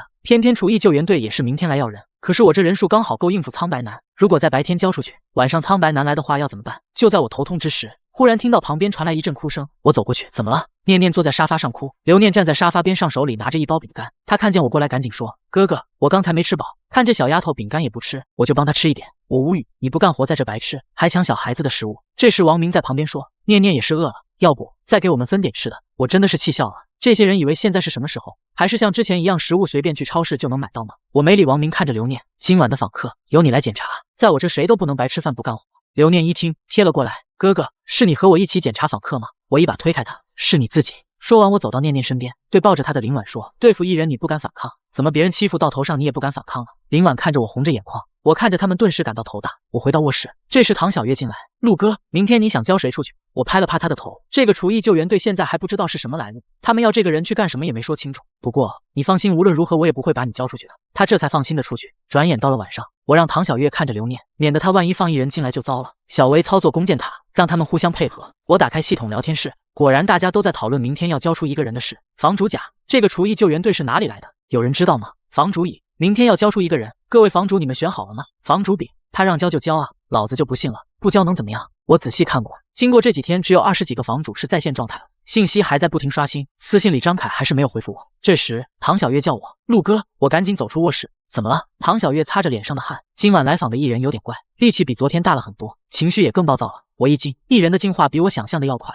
我走出房门，看到刘念坐在门口的地板上，手捂着胳膊不断发抖，嘴里嘀咕着，太可怕了。我疑惑地看着唐小月，刚才检查1个艺人的时候，有个艺人抓了刘念一下，不过艺人已经被小薇击杀。唐小月撇了撇嘴，刘念是被吓到了。我检查了一下门，发现钢板上被撞出了几个坑，现在我这是3级防御，竟然撞成这样，看来要赶紧升级防御，如果跟不上艺人的进化速度，早晚要被艺人破门而入。这时刘念突然抱着我的大腿，哥哥，你让我做别的吧，我不要检查来访者，太可怕了。我动了动腿，被抱得太紧了，竟然一时没甩开。那你是想出去搜索物资？刘念摇摇头。那你想击杀艺人给我赚金币？刘念又摇了摇头。我一脚踢开他，这不干那不干，你还挑上了。这时王明看到我把刘念踢开，赶紧去扶。哎，你干什么呢？你怎么能这样对我的宝宝？我挑眉看着他，怎么不服？王明顿了顿，有话好好说嘛。又低头对刘念说，咱们去那边。不理他，要不是因为苍白男要求人数，我连门都不想让他们进。待到天亮，果然又响起熟悉的系统结算声音，系统开始结算。房主陆哲，庇护人类数量6，获得奖励金币800，获得击杀奖励400，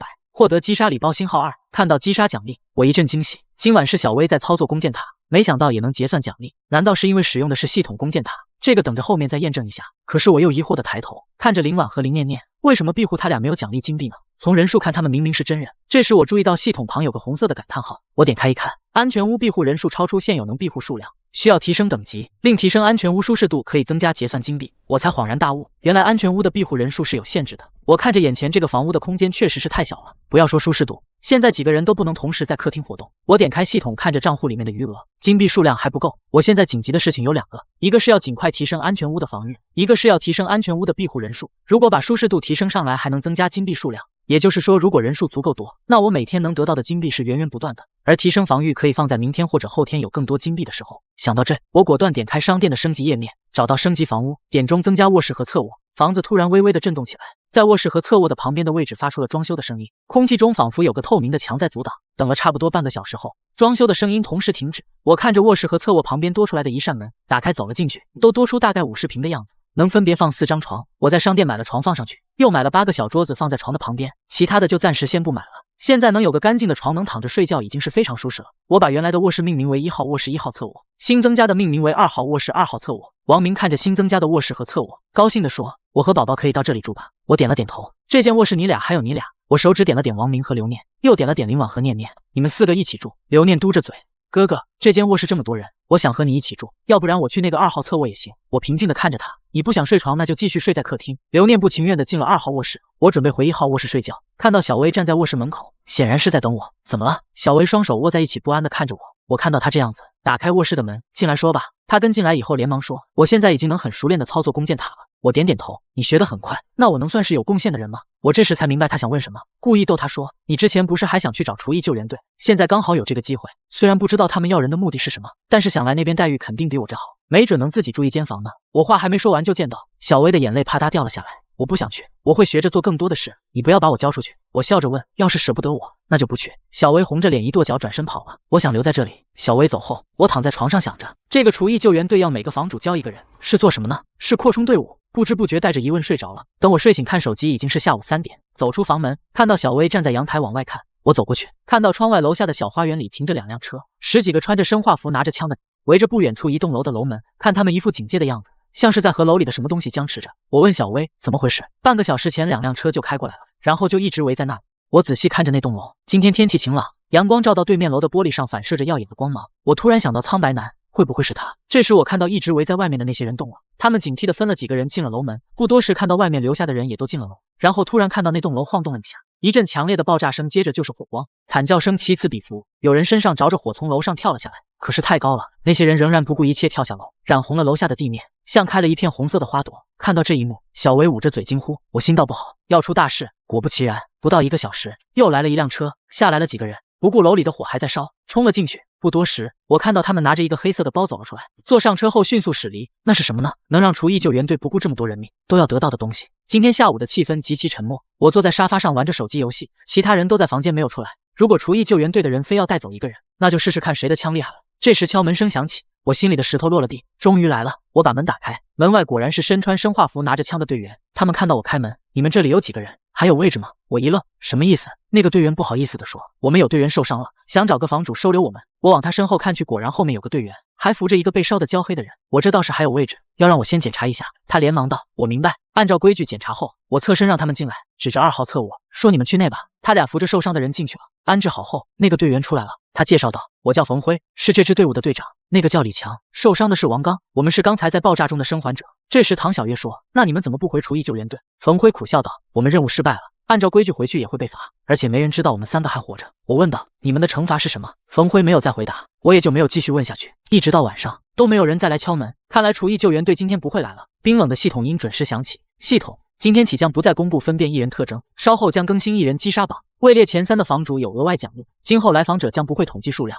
各位房主要努力活下来。我听完彻底愣住了，难道艺人已经进化到系统也难以分辨的地步了？我后背冒出冷汗，系统也没办法统计今后来访者的数量了，这是出了什么事？如果没办法通过系统得知消息，那我们怎么办？这时我发现张凯回复了我的私信，张凯兄弟，我这出大事了。昨天我外出回来的时候，发现我屋里有真人被艺人杀死了。我一惊，陆哲，你之前没好好检查？张凯，不是，是没分辨出来。今晚我这屋里就剩下2个人了，那鬼东西来了的话，估计我也活不过今晚了。如果我明天没回复你信息，你来我这把物资全拿走吧。陆哲，你来我这。张凯，不行，我试过收留其他房主，结果刚到12点，那个房主自爆了，关掉私聊界面。现在快到访客拜访时间了，我不能过去帮忙，只希望张凯能躲过这次危机。这时唐小月拿着那个收音机走了过来，陆哥，这个刚才发出了声音，我接过来，收音机滋滋直响，不多时传出来一阵欢呼，有个人大声喊着：“路人甲，这场战役中我们取得了胜利。”然后有很多人一起欢呼的声音。又等了一会才发现再也没有发出声音了。我问唐小月，这个收音机之前说了什么？之前听到收音机响过一次，这2天没事就研究了一下。刚才调频道的时候听到这个频道在说话，但是那会好多人在说，听不清讲了什么。我把收音机放下，今晚不知道会来几波来访者，等一会大家都准备一下。好，我去通知他们。唐小月说完就走了。很快响起一阵暴躁的敲门声，门外的人似乎很急，门被敲得又震又响。还是刘念去开门检查，他刚打开观察窗，就听见他刺耳的尖叫啊！我抬头看过去，刘念急急向后退去，只见观察窗伸进来一只胳膊，胳膊干瘦硬黑，5个指尖尖锐泛着青黑色。还好刘念反应快，退得及时，不然被抓一下怕是要皮开肉绽。我赶紧去厨房找了几把菜刀，甩了甩挑了一把还算趁手的。外面的敲门声一直在响，门被敲得簌簌直落灰。我来到门口，那只胳膊还在四处乱抓，掂了掂手上的菜刀，用力砍了下去。外面响起一阵嘶吼声，绿色的血液四溅，那只手掉在了地上。手指动了几下后就僵直了，外面的敲门声短暂的暂停了，然后就是更加大力的敲门，那不像是在敲门，更像是在砸门。从观察窗的窗口又伸进来4、5只胳膊，各个方位胡乱的抓着。我拿着菜刀又砍了一只，去把王明喊出来，别躲在屋里装死。唐小月听我这样说，赶紧进去喊。不一会，王明哆嗦着出来了，你去厨房找把菜刀来砍。王明在厨房磨蹭着，冯辉这时过来看到，二话不说，直接去厨房拿了把菜刀。我俩在房门的两边，门外伸进来几只，我们砍掉几只，不多时已经砍了有10几只手。门外的敲门声停了下来，我趁机打开武器孔，对小薇说：“就是现在，射击！”只听门外惨叫声此起彼伏。我等了一会，端起枪打开门冲了出去。门口躺着几个被小薇射杀的艺人，不远处还站着几个只有1个半胳膊的艺人。见到门打开，又嘶吼着冲了过来。我眼都不眨的开枪，把他们全都爆头。天花板上滴着黄白色的脑浆，整个走廊绿叶横流，腥臭无比。这才是第一波而已，怪不得系统不再统计拜访数量。眼前的状况已经没办法统计了，我赶紧回到房间，打开系统里面的商店，找到刀具，买了几把砍柴刀。现在我等级不够，在商店里面还买不到枪械。刚才击杀的这些艺人又让我小赚了一笔金币，把砍柴刀给了冯辉，不愧是正规地方出来的，下手快很准。又去厨房把王明揪出来，给了他一把砍柴刀。我身上沾着刚才见到的粘稠绿叶，眼神冰冷的看着他，等会再来艺人你给我往上冲，不然老子就砍死你。王明哆嗦着拿着刀连连点头。这时我浑身汗毛竖起，我回头一看，苍白瘦长男不知道什么时候来的，在门口微笑着看着我。晚上好，陆先生，看起来刚经历了一场激烈的战斗啊。我没好气地说，对，我这里现在有9个人，已经远超你要求的人数，连下次的都完成了。苍白瘦长男闻言，眯着眼朝房间里看了一圈，又笑道，陆先生运气不错，不过谁告诉你下一次的要求还是人数呢？我一愣，那是什么？苍白瘦长男微笑，那就等下次见面了，我很期待呢。说完就快速的离开了。我看着他离开的位置，这个苍白瘦长男到底是谁？是谁在发布任务？还没等我想完，就见走廊尽头走来了一群艺人。我赶紧关上门，招呼众人来干活了。等天微微亮，我喘息着放下枪，看着拿着砍柴刀弯腰喘息的冯辉，这是第几波了？冯辉嗓子干哑道，第4波了。还有吗？我摇了摇头。陆哲，天亮了，没有了。脑子里响了一晚的金币提示音，神经都已经麻木了。刘念，你和林婉把门口打扫一下。我看着王明，拍了拍他的肩，干得好。他顺着我拍的力道跪了下去，然后不停的干呕。我赶紧回了1号卧室，这一晚上累坏了，要去洗漱一下睡一觉。等我一觉睡醒，看了下手机，已经是下午5点了。我想起张凯，赶紧打开私聊。陆哲，张凯兄，你怎么样了？又顺手打开聊天室，发现亮着绿灯的房主又少了一大半，只有几个人在说话。房主甲，我操，昨晚来了一波的艺人，还好我这里有个健身的大哥。房主乙，昨天厨艺救援队从我这带走了1个人，说以后每天都会带走1个人。我看了会聊天室，张凯还是没有回复我。我关掉聊天框，打算等到天亮，如果还没回复，就去找他看看。我走到门口，看着这个钢门，经过昨晚这个门已经千疮百孔，肯定是撑不过今晚了。我打开系统商店，找到升级，点击升级门窗，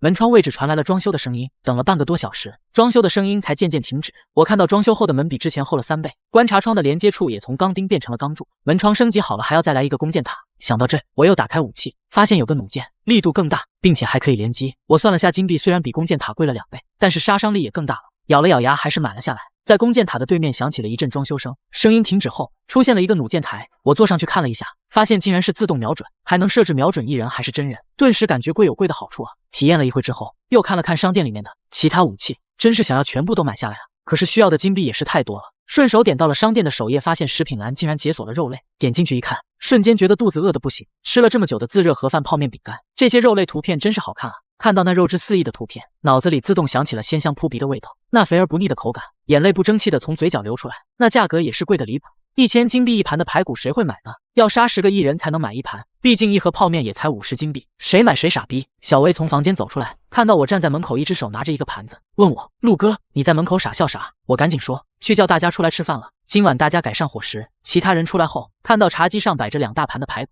还有一大盆的热气腾腾的米饭，全都欢呼起来。我趁机道：昨晚大家辛苦了，这是用昨晚击杀的金币买的，今晚大家继续努力。天刚黑，敲门声又准时响起来，不知道是今晚吃了排骨大家都有了力气，还是都想明天继续吃到排骨。大家都很卖力，连刘念都拿着1字腿猛敲艺人的头，边敲边念道：刘念，1盘排骨，又1盘排骨。战斗结束后，我又翻到私聊，张凯一夜都没有回复。我想着去看看，看着冯辉怎么样，还有力气吗？还可以，那和我出去看看。我又看着王明，还有你，别跑，还想不想吃排骨啊？一提到排骨，王明眼睛都亮了，立马提着砍柴刀走到门外。你俩还磨蹭啥？快点！我和冯辉对视了一眼，赶紧跟了上去。我们来到了之前张凯说过的地方，停车场的值班室。现在是深夜，访客拜访刚刚结束，只有我们3人的脚步声在空旷的地下停车场回荡。走着走着，不知道为什么，心里面越来越不安，周围安静的有些过分，甚至连风声都没有。突然前面传来沉重的脚步声，咚咚咚，地面都在微微震动。我立刻握紧手里的步枪，压低声音让冯辉和王明靠墙。借着手电的微光，我看到前面的承重柱后转出一个巨大的黑影，那东西足有3米多高，浑身长满青黑色的鳞片，身后拖着一条粗壮的尾巴。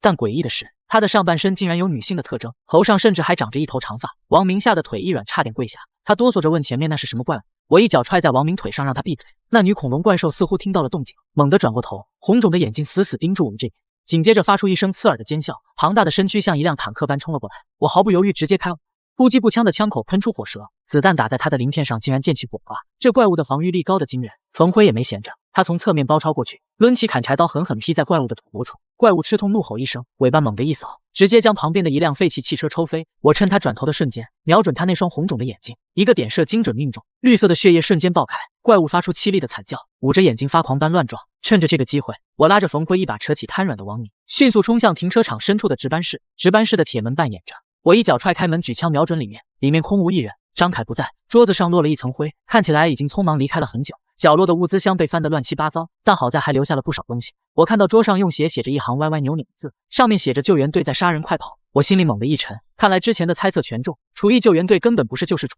他们是在清理我们这些高级房主。冯辉看着那行血字，脸色煞白。我没有废话，迅速把值班室里剩下的食物和水塞进背包，满满当当装了3大包。王明此刻才缓过劲来，连连问现在该怎么办。我冷着脸把最重的一个包扔给他背，我说赶紧回家，这里不能久留。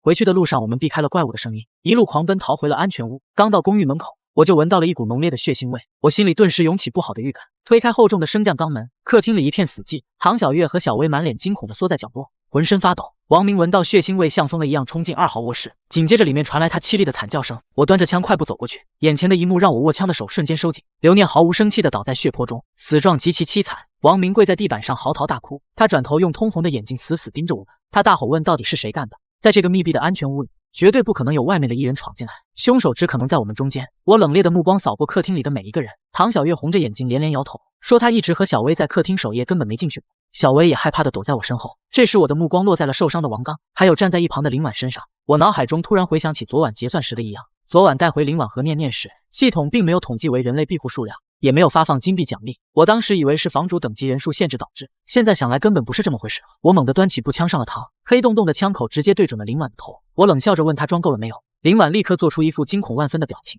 眼泪说掉就掉。她哭着说：“陆哥，你干嘛拿枪指着我？”小薇也在一旁拉我的衣角，说：“陆哥是不是搞错了？林婉姐怎么可能是艺人？”我没有理会，手指搭在扳机上。为什么系统昨天没有你的奖励判定？林婉的哭声戛然而止，那张楚楚可怜的脸瞬间变得面无表情。我转头看向躺在地上装虚弱的王刚，我说：“还有你，你是厨艺救援队塞进来的内鬼吧？”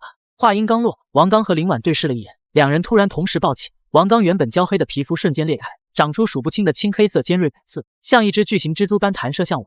林婉的五官更是极度扭曲，双眼瞬间变成诡异的灰雾状，指甲爆长出半尺长的锋利墨绿色尖刺。我没有半点慌乱，手中的步枪火舌喷吐，砰砰2声巨响，子弹精准无误地击穿了王刚的脑袋，黄白交加的粘液喷了一墙，他甚至没来得及发出一声惨叫就重重倒下。林婉见状发出一声凄厉的嘶吼，他转身一把掐住了念念的细小脖颈，尖锐的指甲抵在小女孩的皮肤上，他用嘶哑如同砂纸摩擦的声音威胁我放开枪，否则就拧断这小崽子的脖子。念念被吓得连哭都发不出声音，只是用绝望求助的眼神看着我，我眼神冰冷如铁。末世里最忌讳的就是受人威胁，我连眼睛都没眨一下，毫不犹豫地直接扣动扳机，砰的一声枪响，子弹贴着念念的头皮飞过，精准打入林婉的眉心，强大的冲击力带着林婉的身体向后飞出，她连挣扎的机会都没有，尸体很快化作一滩散发着恶臭的绿色粘液。王明瘫坐在地上，彻底吓傻了。他无论如何也想不到，平时柔弱的林婉竟然是恐怖的艺人。冯辉此时也是脸色惨白，他走到王刚的尸骸前摸索着，很快从那堆衣服里翻出一个黑色通讯器，通讯器正发出滋滋的电流声，接着里面传来一个冰冷的男声。他问2号目标房间清理完毕没有？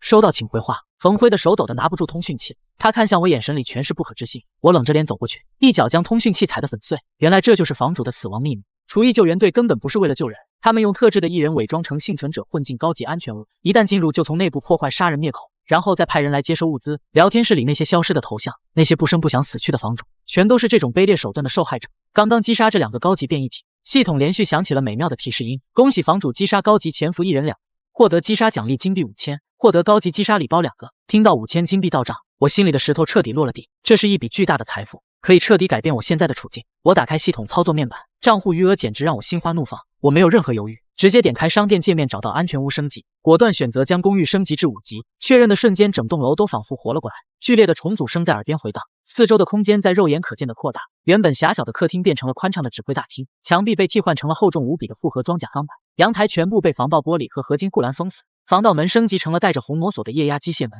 但我最期待的还不是这些，系统清脆的提示音响起，恭喜房主安全屋达到5级，武器库高级商店现已全面解锁，房主可通过消耗金币购买热武器与弹药。我激动地搓了搓手，点开武器商店，满屏幕全都是各种军用级别的家伙，有便携冲锋枪、重型机枪，还有高爆手雷，甚至连重型狙击步枪都有。这下子火力不足恐惧症彻底治愈了。我花了2000金币，给自己换了一把崭新的精良级突击步枪，又给冯辉买了一把带红点瞄准镜的冲锋枪，顺便补充了足足1000发的弹药。手雷也一口气买了10个装进战术背心，剩下的钱全部用来储备饮用水和高级肉类。现在我的安全屋真正成了一座坚不可摧的堡垒，连空气中都弥漫着让人安心的机油和弹药味。经历了一夜的恐慌和厮杀，大家精神高度紧绷。等把留念的事故处理好，简单吃过热乎的饭菜后，除了我留守，其他人都倒在床上沉沉睡去。我坐在坚固的观察窗前，一直守到天色大亮。中午时分，我把冯辉叫醒。既然已经揭穿了厨艺救援队的真面目，我们绝不能坐以待毙，必须外出主动出击，去找寻更多的弹药资源和真相。我让唐小月和小薇锁死液压门，在家看守，带上冯辉全副武装，再次踏出安全屋。外面的世界比之前更加残酷，曾经繁华的街道现在全是废墟和残骸，艺人们在阴暗的角落里游荡。但现在有了充足的弹药，他们只要敢露头，我就果断开枪收割金币。我和冯辉顺着之前废弃警车的方向一路探查，走了大约2公里。周围的建筑逐渐变得巨大且陌生，就在城市废墟的边缘，我停下了脚步。不远处的地面上出现了一条宽阔的装甲通道，一扇高耸入云的钢铁巨大闸门横在路中心，闸门上用红色油漆喷涂着几个大字：地区隔离通道。旁边还有一排排被强行冲破的铁丝网。看到这个，我脑海里灵光一闪，原来所有的区域并不是孤立无援的， A 区和其他区其实都是互通的。这些隔离门的存在就证明了这一点。也许厨艺救援队的主力并不是这边的，他们是从其他区域渗透过来的。就在我打量着这扇钢铁闸门时，一阵冷风吹过，我的后背猛地起了一层鸡皮疙瘩，那种被毒蛇盯上的感觉再次袭来。我缓缓转过头，不远处的废弃汽车顶上，不知何时站着那个高瘦苍白的男人，他一如既往地穿着那身银袍，苍白的脸上挂着令人毛骨悚然的微笑。就在烈日当空之下，他竟然连个影子都没有。他看着我拍了拍手，语气带着一种诡异的赞赏。他说：“陆哲先生真是让我刮目相看，竟然这么快就升到了5级安全屋，还能看穿这可怜的游戏表面。”我端起挂在胸前的步枪，冷冷地盯着他。我说：“少在这里装神弄鬼，你和厨艺救援队到底是什么关系？”苍白男突然大笑起来，笑声像指甲刮擦黑板一样刺耳。他从车顶飘然而下，落在离我不远的地方。他说：“陆先生以为这只是一场简单的杀戮吗？你还没有发现吗？其实一直有另一伙高高在上的人，在通过某种隐秘的方式监控着你们所有的房主，你们的一举一动，你们的恐惧和绝望，都是他们研究和取乐的数据。厨艺救援队不过是他们安插进来的走狗罢了。”听到这个惊天秘密，我的瞳孔骤然收缩，监控着我们所有的房主。如果是这样，那这末世的背后就藏着一个庞大到令人窒息的黑手。我问他为什么要告诉我这些，你的目的又是什么？苍白男嘴角的笑容逐渐收敛，深邃的眼窝里闪过一抹极其复杂的光。他说：“因为敌人的敌人就是可以利用的棋子，我很期待你能把这局死棋走。也许我们可以进行一场愉快的合作，去把那些坐在监控器后面的人揪出来。”我冷哼一声，反问我凭什么相信你。这时远处传来一阵刺耳的越野车引擎声，厨艺救援队的车队正在朝这边靠近。苍白男身体开始逐渐变淡，如同融化在空气里一般。他留下一句话，他说：“要想活下去，你个人的力量太渺小了，你需要真正的战士，去找那些还没被污染的人吧，我们很快会再见面的。”说完他就彻底消失了。我对着冯辉打了个手势，迅速躲避到了旁边的掩体后。车队在不远处停下，一群全副武装的救援队员跳下车，开始在附近搜索幸存者。我和冯辉刚想找机会撤退，就听到几十米外的废弃超市里传来一阵激烈的交火声，火光冲天，有人在和厨艺救援队硬碰硬。我躲在掩体后探头看去，废弃超市里火舌不断喷吐，几个浑身是血的男人正依托着货架拼死抵抗，他们手里拿的都是系统商城里买的简易武器。对面则是装备精良的厨艺救援队，穿着防化服的队员步步紧逼。我认出了超市里的几个人，那是聊天室里幸存的几个高级房主。看来他们也发现了房主死亡的秘密。现在知道了真相的真人和房主已经联合起来，他们不再坐以待毙，而是选择了反抗。但是实力的差距太大了，系统商城前期的武器根本打不穿防化服的护甲。眼看那几个房主就要被救援队包围剿灭，我心里很清楚，个人的力量在成建制的队伍面前太渺小了。如果我现在冲出去，也只能是白白送死。我必须组建一支强悍的团队。就在这时，超市侧面的墙壁突然被炸开一个大洞，砖石飞溅中，3道矫健的身影借着烟尘冲了进去。他们动作凌厉，战术配合极其默契，手里的军用匕首手起刀落，瞬间就割开了2个救援队员的喉咙。我眼睛一亮，这绝对是受过严格训练的特种兵。他们虽然没有枪，但格斗技巧完全是用来杀人的。趁着救援队阵型大乱，我给冯辉打了个手势，我们2人同时从侧翼开火。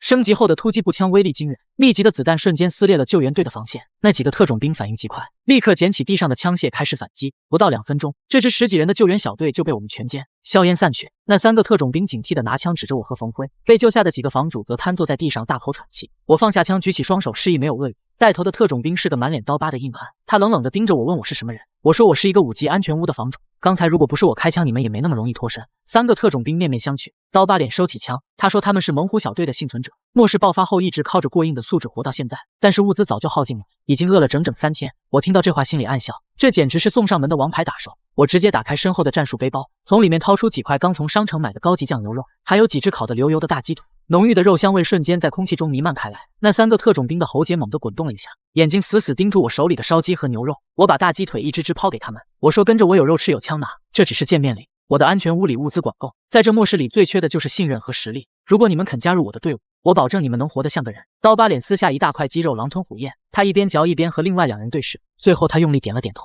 他说只要能让他们吃饱，能杀那些怪物，猛虎小队这条命就卖给我了。有了这3个王牌特种兵的加入，我组建团队的第一步顺利完成。我把多余的弹药分给他们，询问刚才被救下的那几个房主有什么打算。那几个房主苦笑着说安全屋已经被废了，他们准备去其他区域寻找大部队。大家互道珍重后分道扬镳，我带着冯辉和特种兵小队准备撤离。就在这时，墙角的阴影里缓缓走出一个熟悉的身影，是那个高瘦苍白的男人。特种兵们立刻端起枪对准他，我按下他们的枪管说自己人。苍白男脸上依然挂着那种诡异的笑，他看着我身后的特种兵说，陆哲先生的办事效率真是让人惊叹，既然你已经有了团队，那我们就正式开始合作吧。我问他想合作什么，苍白男拿出一张破旧的地图扔给我，他说厨艺救援队在附近有一个隐秘的实验室，那里有你们想知道的真相，但是实验室外围有麻烦的东西守着。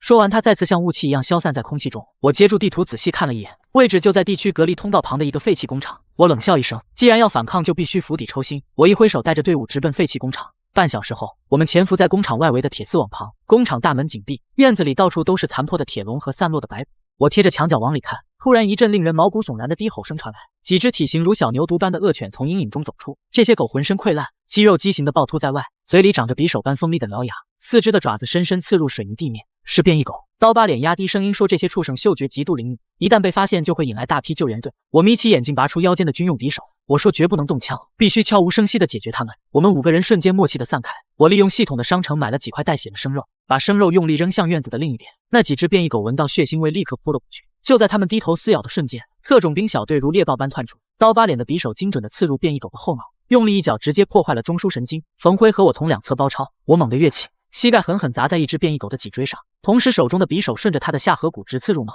不到10秒钟，5只变异狗连声音都没发出来就被全数击杀。我们拖着变异狗的尸体藏进草丛，迅速摸向工厂的地下实验室入口。入口处是一扇厚重的电子密码门，没有强行破拆的可能。我仔细观察着密码键盘，上面有几个数字键磨损得很严重。按照我对系统和各种设定的理解，我试着用厨艺救援队的英文缩写和代号组合，试了3次，滴的一声，大门缓缓向2侧滑开，我们鱼贯而跃。刚进入地下通道，一股刺鼻的福尔马林和腐肉混合的气味扑面而来，通道2旁全都是巨大的玻璃培养罐，手电光打过去，眼前的景象让我们所有人倒吸一口凉气。培养罐里抛着各种各样畸形的人类和动物，有的身上长满了鳞片，有的手脚完全异化成了利爪，还有的只剩下一个巨大的脑袋。所有的罐子上都贴着厨艺救援队的标签，详细记录着基因融合和实验的数据。刀疤脸咬着牙骂了一句畜生，原来这一切根本不是什么天灾，这些满大街吃人的异人和变异怪物，全都是厨艺救援队在实验室里弄出来的。他们不但制造了这场末世灾难，还以此为借口控制幸存者。我用随身携带的微型相机把这些资料全部拍下，这些都是揭露他们真面目的铁证。我们继续往实验室深处摸索，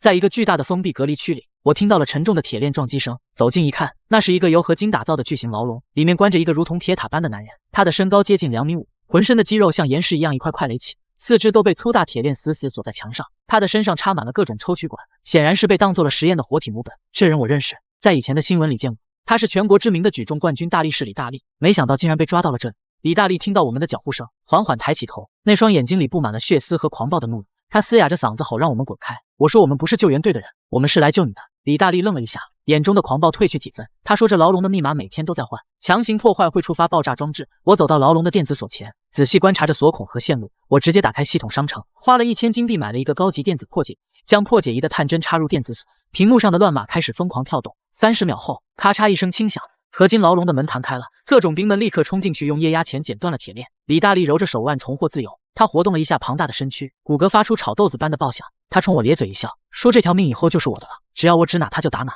有了这个恐怖的人形推土机加入，我的团队实力简直产生了质的飞跃。就在我们准备撤离的时候，刺耳的警报声突然在实验室里疯狂回荡，红色的警示灯疯狂闪烁。该死！刚才李大力扯断最后一根检测管时，触发了底层的生命体征警报。实验室的广播里传来一个气急败坏的声音，他说有人潜入了0号实验室，所有作战编队立刻封锁工厂，绝对不能让他们活着出去。刀疤脸端起枪大喊说我们暴露，快撤！我们顺着原路狂奔，刚冲出地下通道，就看到工厂的院子里已经被几十个全副武装的救援队员填满，装甲车上的重机枪已经对准了入口。带头的指挥官冷笑着看着我们，他说你们以为能跑得掉吗？现在你们的图像已经全部上传到了区域通缉榜首，不管是房主还是幸存者，只要杀了你们就能获得终身庇护。我心里一沉，厨艺救援队这时发布了全区追杀令，我们彻底成了众矢之的。重机枪喷出半米长的火舌，子弹像雨点一样扫射过来。李大力怒吼一声，直接举起旁边一块重达1000斤的破旧发电机，像扔石头一样狠狠砸向装甲车。轰的一声巨响，装甲车被砸得深陷下去，重机枪瞬间哑火。我们趁机躲进掩体拼死还击，但敌人的数量太多了，火力压制的我们根本抬不起头。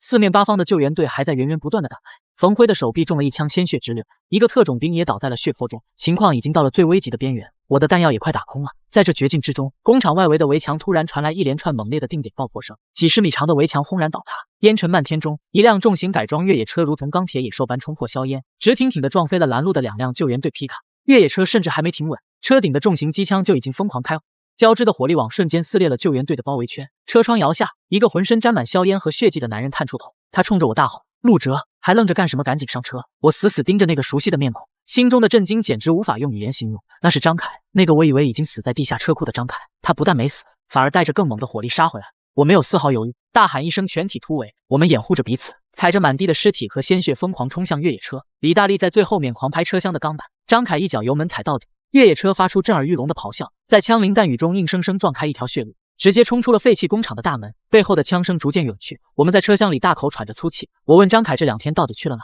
怎么会有这么猛的装备？张凯一边狂打方向盘，一边咧嘴苦笑。他说那晚安全屋被毁后，他拼死逃出了地下车库，在外围遇到了大批被逼上绝路的逃亡房主。既然区待不下去了，他们就一路杀了出去，正好撞见了去往 F 区的逃亡车队。那里现在是反抗厨艺救援队的大本营，聚集了无数不愿意当小白鼠的幸存者。因为我解开了通往各个区域的限制，他刚从 F 区借了重火力回来找我，就看到我在通缉榜上，于是顺着定位杀了过来。我听完长出了一口气，看着满车伤痕累累却战意昂扬的队友，我拍了拍张凯的肩膀，我说走，咱们去 F 区，这笔血债迟早要找厨艺救援队讨回来。越野车在荒芜的公路上疾驰，风呼啸着灌进车厢，带着浓重的血腥和硝烟味。我靠在车窗边看着外面的废墟飞速倒退，身边是疲惫不堪却终于放松下来的小队成员。李大力庞大的身躯占据了半个车厢，他正闭目养神，刀疤脸和另外2名特种兵正在给冯辉的伤口做简单包扎。张凯握着方向盘，神色激动，他转头跟我说 F 区就在前面了，那是我们所有不愿做小白鼠的人的最后希望。没过多久，一片巨大的建筑群出现在地平线上。野区的死寂不同，这里外围筑起了高高的防御墙，墙头闪烁着探照灯的光芒，到处都是荷枪实弹的幸存者在巡逻。当我们靠近大门时，张凯探出头对着守卫喊了句暗号，沉重的合金大门缓缓开启，我们驶入了 F 区。映入眼帘的是一片忙碌的景象，人们在搬运物资、修缮武器，虽然每个人脸上都带着疲惫，但眼神中却透着光亮。张凯把车停在一个巨大的广场上，他说这里就是反抗厨艺救援队的大本。负责人叫老霍，是个在末世前当过警棍的人，带领大家在这片废墟中建起了这个避风港。我刚下车，一个身材魁梧、面容坚毅的中年男人迎了上来，他就是老霍。张凯赶紧给我介绍。老霍上下打量了我一番，目光落在我身后的李大力和特种兵小队身上，他点点头，眼神里满是赞赏。他说陆哲，你的大名我可是如雷贯耳，敢直接端了厨艺救援队的实验室，还把李大力救了出来，真是后生可畏。我谦虚地笑了笑，我说这都是大家用命拼出来的。老霍神色变得凝重，他叹了口气说厨艺救援队现在疯了，他们在各个区域疯狂搜捕反抗者， F 区虽然暂时安全，但也撑不了多久，我们需要更多的力量。我听到这话心里一动，我打开系统面板查看我的安全屋状态。之前在区的时候我就很好奇，如果我离开了区，我的5级安全屋怎么办？那可是我花了大把金币和心血建起来的。面板上的信息让我大吃一惊，系统提示检测到房主已离开原区域，安全屋达到5级，已解锁随身迁移功能，是否将5级安全屋迁移至当前坐标？我毫不犹豫地点了是。就在我点下确定的瞬间 ，F 区广场边缘的一块空地上突然泛起一阵耀眼白光，地面微微震动，一座钢铁堡垒如同凭空出现一般，稳稳地落在了那里。厚重的装甲液压门，全副武装的观察窗，正是我在区的5级安全屋。老霍和周围的幸存者都看呆了，他们从没见过这种能在区域间移动的超级堡垒。我推开液压门，唐小月和小薇早已在里面等候，看到我平安归来也是激动的红了眼眶。我把小队成员都叫进安全屋，现在有了这个移动堡垒，我们在 F 区就有了绝对的安全保障和反抗的资本。接下来的几天 ，F 区一直在紧张的备战，厨艺救援队的侦察机时不时在天空盘旋，气氛压抑的让人喘不过气。我看着系统账户里因为之前击杀高级艺人和实验室变异狗积攒下来的巨额金币，决定干一票大的。我打开商店，直接点击升级安全屋，系统提示音响起，叮，消耗10万金币，安全屋开始升级至6级。整个钢铁堡垒再次发出震耳欲聋的轰鸣声，面积再次扩大，原本的单层堡垒直接拔高变成了2层的小型要塞，外墙的装甲变得更加厚实，闪烁着冰冷的金属光泽。但最让我激动的是系统随后的提示，恭喜房主安全屋达到6级，解锁终极防御武器玻璃大炮。我赶紧打开武器库查看，玻璃大炮是一种极其恐怖的能量武器，通过消耗巨量金币能够发射出摧毁一切的高能光束，威力足以瞬间气化一支高级艺人。但缺点是每次发射都会消耗大量能量，需要一段时间充能。虽然昂贵且有冷却时间，但这绝对是我们对抗厨艺救援队重装部队的杀手锏。我毫不犹豫地花了2万金币购买并安装了玻璃大炮。就在一切准备就绪的第3天傍晚，警报声尖锐地划破了 F 区的宁静。老霍在广场上大喊，他说厨艺救援队来了，所有人准备战斗。我立刻冲上安全屋的2楼观察室，外面的景象让我倒吸一口凉气。地平线上黑压压的一片，仿佛乌云盖顶，那是数不清的艺人，他们如同潮水般向 F 区涌来。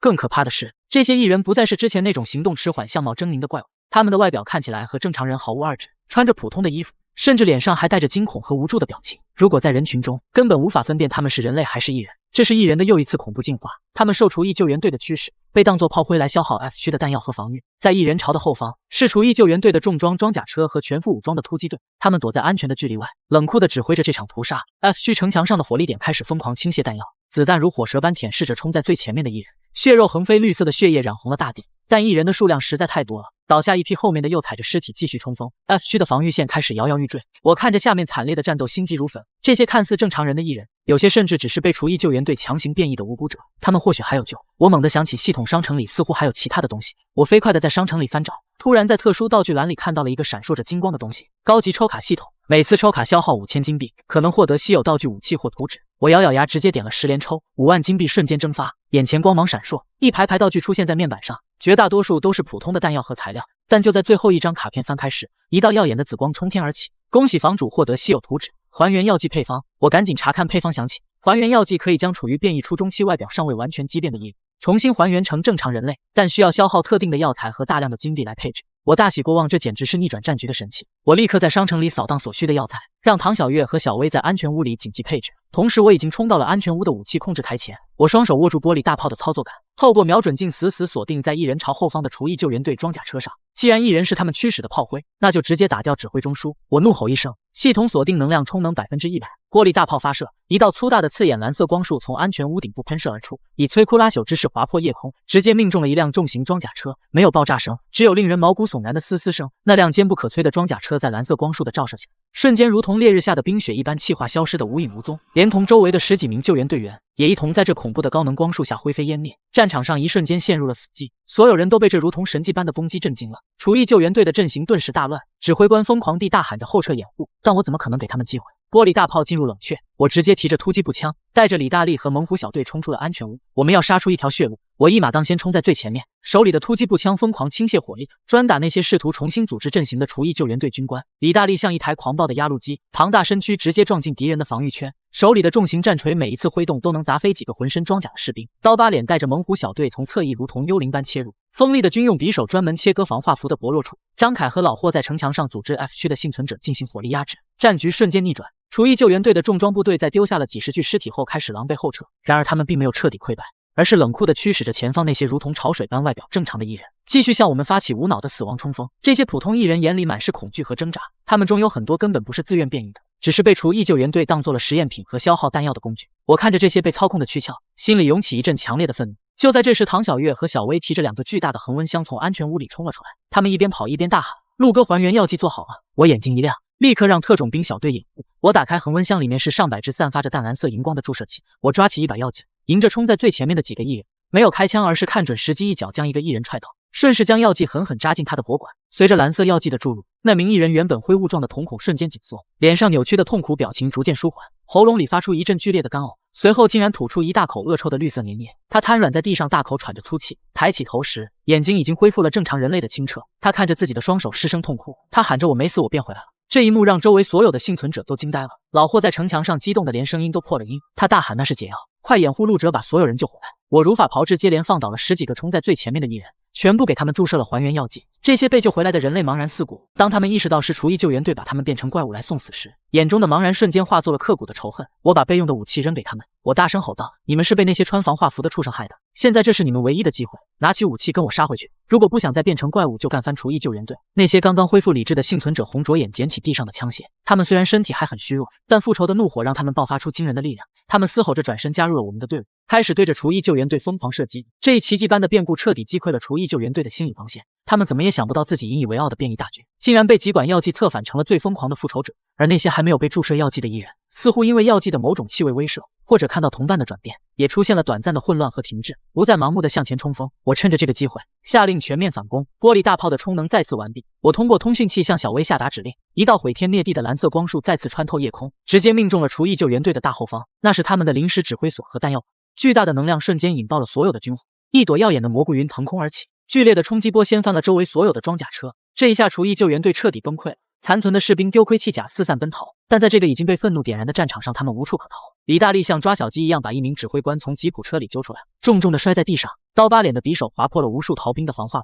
战斗一直持续到黎明。当第一缕阳光刺破黑暗，照亮这片修罗场时，地上躺满了厨艺救援队的尸体和残骸。F 区守住了，并且彻底打残了厨艺救援队的这支主力。但我们没有欢呼，因为这场惨胜付出了太多代价。我走到那个被李大力活捉的指挥官面前，他满脸是血，眼中透着极度的恐惧。我用步枪顶着他的脑袋，声音冷得像冰室里的寒气。我说：“告诉我，你们厨艺救援队到底是个什么组织？为什么要把人类变成怪物？还有你们背后到底隐藏着什么真相？”指挥官哆嗦着嘴唇，起初还想咬牙硬撑，但当李大力掰断他2根手指后，他彻底崩溃了。他哭喊着说：“我们也是被逼的，厨艺救援队根本不是什么人类组织，我们只是外星人攻占地球的前锋。”我听到这里，心里猛地一震。外星人？指挥官颤抖着继续说：“真正的幕后黑手是来自深空的某种高阶生命体，他们看中了地球的资源，但直接入侵会遭到地球本土意志的强烈反抗，所以他们利用基因技术制造了这种能把人类变成怪物的病毒，企图从内部瓦解人类社会。我们在实验室里制造的变异狗和高级艺人，就是他们提供的数据。”我深吸了一口气，感觉脊背发凉。如果真相是这样，那系统和苍白男又算什么？我厉声问那个该死的系统为什么要发金币？苍白男又是什么鬼东西？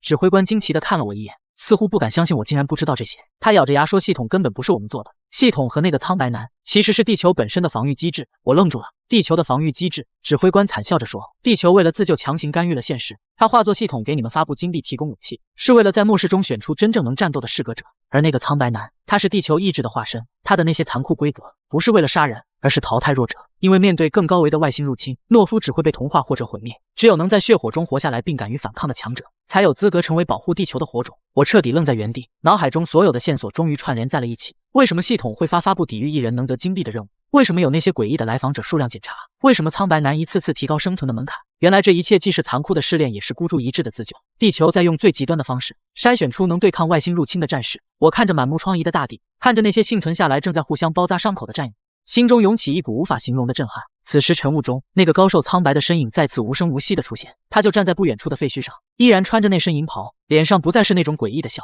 而是一抹释然的平静。我走过去，没有举枪，我看着他说：“你到底是谁？”苍白男抬头看了看天边的朝阳，声音如同远古的回音，空灵而深邃。他说：“他就是这颗脚下星球的痛苦与不甘，是亿万年生死轮回中诞生的本能。”他说：“陆哲，你干得很不错，你和你的团队证明了人类没有那么容易被抹消，你通过了最终的筛选。”我握紧了手里的步枪，我说：“这只是一个据点，这只是一场战役，真正的外星主力还没来吧？”苍白男点了点头，他说：“他们已经在路上了，这只是先头部队的溃败，真正的战争才刚刚开始。但是只要有你们这些被选中的火种在，这颗星球就不会轻易熄灭。”随着一阵清风吹过，苍白男的身影彻底化作无数闪烁的微光，融入了这片大地。我的系统面板在这一刻发出一声清脆的全服通告：系统提示，地球防御试炼初阶级已结束，恭喜所有在血与火中存活且未被同化的适格者，最终决战模块已加载，请各位房主集结力量，迎接黎明前的最黑暗时刻。我转过身，看着李大力、特种兵小队、冯辉、老霍，还有那些被还原的幸存者，他们都用坚定的目光注视着我。我知道这场关于生存的试炼才刚刚拉开真正的帷幕，但是现在我们不再是安全屋里瑟瑟发抖的待宰羔羊，我们是这颗星球反击的利刃。我举起手中的突击步枪，枪口直指刚刚升起的朝阳，大吼一声，准备迎战。我站在硝烟尚未散尽的战场中央，脚下是被炮火染黑的土地，头顶是初升的太阳，那金色的光芒刺破了厚重的云层，照亮了每一个浴血奋战后的面庞。但这片宁静注定是短暂的，系统那冰冷而机械的提示音，像丧钟一样再次在每一位幸存者的脑海中敲响。警告：外星入侵先锋部队全灭，母舰已锁定地球坐标，毁灭级打击将在72小时后抵达。当前所有安全屋防护罩将强制失效，请所有适格者做好最后的准备。这一声通告如同晴天霹雳，刚刚还在为胜利欢呼的人群瞬间死寂，绝望的情绪像瘟疫一样蔓延开来。母舰毁灭级打击，这听起来根本就是无法抗衡的力量。哪怕我们刚刚击败了厨艺救援队，哪怕我们手握高科技武器，但在这种星际级别的战争机器面前，依然渺小的如同蝼蚁。我看着周围那些瞬间灰暗下去的眼神，心中猛地一沉。这不仅仅是一场战斗，更是一场对意志的终极考验。如果现在我们就放弃，那么之前所有的牺牲和努力都将变得毫无意义。我深吸一口气，跳上一辆残破的装甲车顶，大声吼道：都给我听好了，我们能从那种吃人的怪物手里把命抢回来，能把这个所谓的救援队打得屁滚尿流，现在不过是换了个更难缠点的对手，难道你们就要把脖子伸长了让人砍吗？老霍、张凯，还有你们每一个在血泊里爬起来的人，告诉我，你们甘心就这样认输吗？我的声音在空旷的战场上回荡，带着一种不容置疑的决绝。老霍红着眼睛抬起头，狠狠啐了一口带血的唾沫，他把手里的步枪往地上一杵，骂骂咧咧地说：老子活了这半辈子，什么大风大浪没见过，外星人怎么了？就算是天王老子来了，想动我的地盘也得崩掉他几颗牙。张凯也不甘示弱，他擦了把脸上的烟灰，咧嘴一笑，露出2排白牙。他说：陆哲，你说的对，反正横竖都是个死，不如拼一把，说不定还能拉几个垫背的。李大力更是直接挥舞着手里巨大的战锤，发出震耳欲聋的咆哮。特种兵们默默检查着弹药，眼神里燃烧着复仇的火焰。人群中的士气被一点点重新点燃，虽然前路未卜，但至少我们不再是一盘散沙。我看着这些重新燃起斗志的战友，心中涌起一股暖流。我打开系统面板，所有的积分和金币在这一刻毫无保留的全部投入。我要把这最后的72小时变成我们翻盘的资本。我大声下令，所有人听着，把 F 区所有的资源集中起来，我们要建造一个足以对抗外星母舰的终极防线。系统商店里那些以前看都不敢看的天价图纸和武器，现在统统买下来，我们没有退路了。接下来的3天 ，F 区变成了一个巨大的宫殿，所有人都像上了发条一样疯狂运转。唐小月和小薇带着一帮有相关技能的幸存者，日夜不停地在安全屋的地下室里感知高级能量电池。李大力带着一帮身强力壮的汉子，在 F 区的外围挖掘战壕，构筑掩体。刀疤脸和特种兵们则负责训练那些刚刚拿起武器的新人，教他们怎么使用手雷，怎么在战场上保。而我则把所有的精力都投入到了安全屋的终极改造上。系统提示我，安全屋达到满级后可以进行一次终极融合，将所有的功能模块整合为一个整体，变形成一座小型的战斗要塞。我毫不犹豫地选择了融合。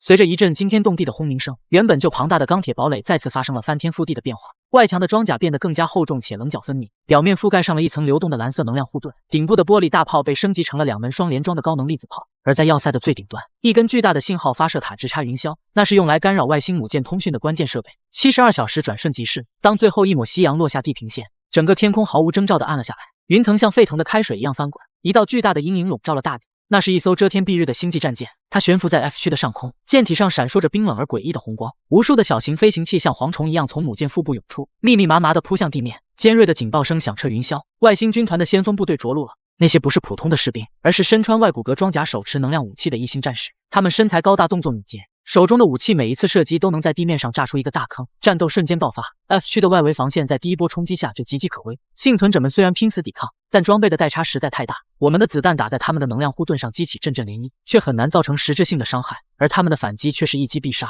不少人在第一轮交火中就倒下了，眼看防线就要崩溃，我怒吼一声，启动了终极要塞的全部火力系统。双联装高能粒子炮发出耀眼的蓝光，2道粗大的光束划破夜空，直接命中了一艘正在低空俯冲的外星登陆艇。轰的一声巨响，登陆艇在空中炸成了一团巨大的火球，碎片像雨点一样洒落。这惊人的一击瞬间提振了所有人的士气。老霍在战壕里大喊：打得好，兄弟们，看到没？他们也是肉做的，也能被干掉，给我狠狠地打！我操纵着要塞的火力网，将所有敢于靠近的飞行器一一击落。同时，要塞2侧的重机枪塔也开始疯狂咆哮，金属风暴般的弹幕扫向地面的外星战士。那些原本不可一世的家伙被打得措手不及，能量护盾在密集的弹雨下纷纷破碎，紧接着被撕成了碎片。但敌人的数量实在太多了，母舰似乎被激怒了，主炮开始充能，一道毁天灭地的红色光束直奔要塞而来。我心头一紧，系统警告，检测到毁灭级能量打击，当前护盾无法完全抵御。我大喊一声，全体规避，同时把要塞的能量护盾开到最大。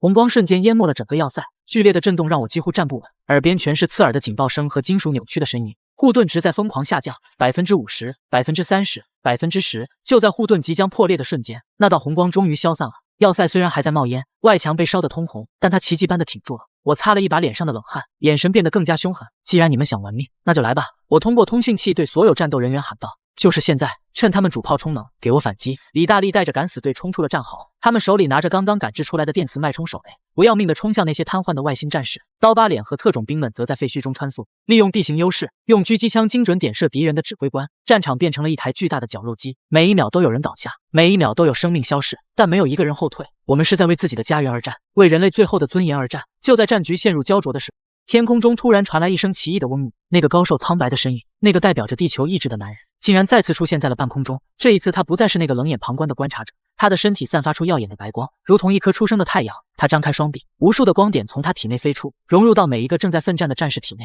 我感觉到一股前所未有的力量涌遍全身，疲惫一扫而空，伤口在飞速愈合，手中的武器仿佛有了生命。不仅是我，所有人都发生了惊人的变化。普通人的速度变得像猎豹一样敏捷，力量变得像熊一样巨大，甚至有人能够操控元素，凭空召唤出火焰和雷电。这是地球意志的最后馈赠，他把自己所有的能量都赋予了我。苍白男的身影在释放完能量后变得透明，他看着下面的战场，脸上露出了欣慰的笑容。他在消散前留下了最后一句：“去吧，人类，这是你们的星球，谁也不能夺走。”这股力量成了压垮外星军团的最后一根稻草。我们发起了全面的冲锋，那些原本不可一世的外星战士，在被强化的幸存者面前变得不堪一击。李大力一锤砸碎了一台外骨骼装甲，所过之处，外星人纷纷化为灰烬。我操纵的要塞将最后一发高能粒子炮对准了天空中的母舰。系统提示：能量过载，发射后要塞将永久损毁。是否确认发射？我看着那艘庞然大物，没有丝毫犹豫，狠狠拍下了发射按钮。去死吧！一道比之前任何一次都要耀眼的光柱冲天而起，带着地球所有生命的怒吼，直直地刺入了母舰的核心引擎。时间仿佛在这一刻静止了。紧接着，天空中爆发出一团比太阳还要耀眼的光芒，巨大的爆炸声震得大地都在颤抖。那艘不可一世的外星母舰在空中解体，碎片像流星一样坠落，燃烧着划过天际。地面上的外星残兵看到母舰被毁，彻底丧失了斗志，纷纷丢下武器投降，或者在绝望中自爆。当最后一声爆炸平息， F 区陷入了短暂的宁静，随后爆发出了震耳欲聋的欢呼声，人们拥抱在一起，哭泣着，呐喊着：“我们赢了，真的赢了！”我瘫坐在控制台前，看着显示屏上逐渐恢复平静的数据，长长的出了一口气。唐小月和小薇冲进来，紧紧抱住我不放，泪水打湿了我的肩膀。我走出要塞，看着满目疮痍却又充满生机的大地，晨曦再次洒下。这一次，没有了阴霾，没有了恐惧，只有无限的希望。那些逝去的战友，那些牺牲的英雄，他们的血没有白流。人类在这场浩劫中不仅活了下来，还变得比以往任何时候都要强大。我们守住了家园，守住了未来。而我陆哲，这个曾经只想苟活的小人物，也终于在这末世的尽头找到了属于自己的答案。只要星火不灭，希望永存。天空中下着漫天的火雨，那艘巨大外星母舰的残骸像燃烧的流星一样砸向大地。虽然我们刚才拼死毁掉了母舰，但危机根本没有完全解除。一块如同山丘般巨大的母舰核心碎片笔直地砸向了我们曾经待过的区方向，大地震颤，发出震耳欲聋的轰鸣。就在这时，系统发出了全新的提示音，这次不再是那种冰冷死板的机械声，而是带着一丝急促和人性化。系统急报：星际坐标已被残存核心锁定，地球自动进入强制进化阶段，请适格者立刻摧毁跃迁核心。我低头看向自己面前的系统操作面板，由于刚才爆了外星人的母舰，我的击杀金币奖励直接爆表了，后面一长串的零根本数不过来，账户余额直接显示为9个9。唐小月和小薇紧张地跑过来问我接下来该怎么办。我冷笑一声，我说既然现在穷的只剩下钱了，那咱们就把这安全屋直接拉到顶配。我伸出手指在升级按钮上疯狂连点，10万金币、100万金币、1000万金币，金币像流水一样疯狂消耗。安全屋的等级从6级一路狂飙，直接升到了9级满级。整个钢铁要塞爆发出刺眼的蓝色强光，庞大的建筑主体开始疯狂向地下扎根，面积更是夸张的向外扩张了近100倍。厚重的超合金装甲层层叠加，整个基地彻底蜕变成了一座高科技的移动战争堡垒。系统提示：解锁重力控制立场。系统提示：解锁空天悬浮战车大队。系统提示：解锁反物质艰辛兵工厂。张凯和老霍站在要塞大厅里看傻了眼，老霍结结巴巴地说：“这哪是安全屋啊，这火力配置去打外星人老家都够了。”我拍了拍他的肩膀说：“地球意志把最后的底牌都交给我们了，没这身神装怎么去跟外星人抢地盘？”但我们还没来得及庆祝，之前派出去负责周边侦查的特种兵刀疤脸就发来了紧急的通讯请求。他的声音在频道里显得非常焦急。他说：“陆哥，你在去坠落的那个核心碎片有古怪，周围的能量波动高得吓人，有大批残存的外星余孽正围在核心周围，他们在用残骸拼装一个巨大的星际跃迁门，想要强行召唤真正的外星主力舰队过来。还有更要命的情况。”刀疤脸咽了口唾沫，继续汇报：“之前那些被厨艺救援队造出来的普通艺人，因为吸收了核心碎片泄露出来的暗能量辐射，现在全都不受控制的暴走变异，变成了体型好几米高的毁灭者。他们现在六亲不认，只知道疯狂杀戮，连我们之前用的还原药剂都对他们失效。我听完心里猛地一紧，我就知道外星人不可能这么容易就被打发掉。如果让那个星际月千门建好了，那地球就真成了外星舰队的后花园了。必须得在星门启动前把他们全端了。我把李大力、张凯和特种兵小队全部召集到指挥大厅。我看着这些出生入死的兄弟说：“休息时间结束了，现在咱们鸟枪换炮了，是时候去跟外星余孽清算总账了。”老霍主动提出他带着 F 区的幸存者留守满级要塞，利用要塞的重火力和重力场，防备那些四周游荡暴走的变异毁灭者。我让他一定要守好家。随后我带着最精锐的突击小队来到了要塞底部的机甲机库，直接登上了刚刚解锁的高空悬浮装甲战车。战车的等离子引擎喷射出幽蓝的尾焰，带着我们像闪电一样直奔去。一路上地面到处都是疯狂破坏的变异毁灭者，这些怪物有的长着4条胳膊，有的浑身不断喷吐的强酸毒液，体型大的像一栋小2楼。但在我们悬浮战车的高能速射机炮面前，这些怪物全都是送金币的经验包。战车一路横推碾压所有拦路的变异体，没过多久我们就杀回了曾经熟悉的区废墟。我透过战车舷窗往下看，那片我曾经生活过的南城公寓早就被夷为平地了，取而代之的是一个无比巨大的环形陨石坑。外星母舰的核心就砸在深坑的最中央，正散发着肉眼可见的刺眼紫光。坑底密密麻麻全都是残存的外星士兵，还有大量被他们奴役苦役的低阶艺人。他们正像工蚁一样疯狂搬运着金属材料，在组装一个足有几百米高的巨大星门框架。我看着星门中央已经开始剧烈闪烁的空间涟漪，如果再晚来半个钟头，这星门估计就要彻底打通了。我冷笑一声，转头对李大力说：“大力，看你的了，给他们听个响。”李大力咧着大嘴残忍地笑了笑，他之前被地球意志强化过身体，现在简直就是一个活脱脱的人形暴龙。他直接扛起系统武器库里最贵的反物质火箭筒，一把推开战车顶部的装甲舱盖跳了出去，站在车顶居高临下的瞄准坑底的外星阵地。就在这个时候，坑底的一个外星指挥官似乎察觉到了空中的动静，他穿着一身扎眼的金黄色高级动力甲，嚣张地举起手里的高频能量剑指着我们的战车。战车的通讯频道里传来他用设备同步翻译的蹩脚地球语。低等的土著蝼蚁立刻滚下来跪下投降，成为伟大的星际神族的奴隶是你们唯一的活路。我听到这话差点没忍住笑出声，死到临头了还敢在这里装大尾巴狼，真以为他们还是刚才那个不可一世的舰队前锋吗？我根本懒得跟他废话一句，手在操作台上直接重重按下了战车主炮的开火按钮。一道水桶窟的刺空白光瞬间划破空气，那个嚣张的金色外星指挥官连一声惨叫都没来得及发出来，连同他身边聚集的几十个重甲护物，直接被主炮的高温气化轰成了漫天飞灰。这种妥妥的降维打击瞬间让外星阵地乱作一团。李大力也没闲着，肩膀上的反物质火箭炮紧跟着连连开，黑色的反物质能量球像死神的镰刀一样砸进敌群中，没有震耳欲聋的爆炸声，只有令人毛骨悚然的空间吞噬。凡是被那些黑色光球波及到的外星怪物，全部在惨叫声中悄无声息的湮灭消散，底下的防线瞬间被撕开一个巨大的缺口。特种兵刀疤脸大喊一声行动，带着小队顺着锁降绳像猛虎下山一样溜进坑。锋利的军用震动匕首在敌阵里带起一片片血雨。那些外星余孽根本没料到我们会来得这么快，火力还这么猛，被打得晕头转向，毫无还手之力。眼看着我们就要推进到核心装置，强行摧毁星门，那颗巨大的母舰核心突然发出一声极其刺耳的低嗡声，紫色的光芒在一瞬间闪烁到了极致。星门中央的空气被一股恐怖的力量强行撕裂了一个大口，一股浓郁到让人几乎无法呼吸的威压顺着那条漆黑的空间裂缝疯狂涌过来，连坑底的重力都发生了扭曲。张凯脸色煞白，冲着通讯器大喊：“陆哥，快退，有大东西要挤过来了！”我死死握着手里的高斯狙击步枪，眼睛死盯着那个不断扩大的空间裂缝。裂缝的黑暗中缓缓探出了一只巨大无比的机械金属利爪，单单是那3根尖锐的合金爪刺就比我们的悬浮战车还要大。看来是外星舰队的主力母兽按捺不住要强行穿越过来了。如果这东西真踏上地球的土地，那这满地的人类就全得变成养料。如果不马上关掉星门炸碎核心，今天在场的兄弟一个也别想活着回去。我猛地抓起通讯器，对驾驶舱里的唐小月和小薇大吼，把战车的等离子引擎功率直接推到200%的极限，别管什么武器了，拿车身去撞碎那个紫色的母舰核心。战车的引擎发出超负荷运转，产生撕裂空气的悲鸣，整个车身如同燃烧的陨石一般，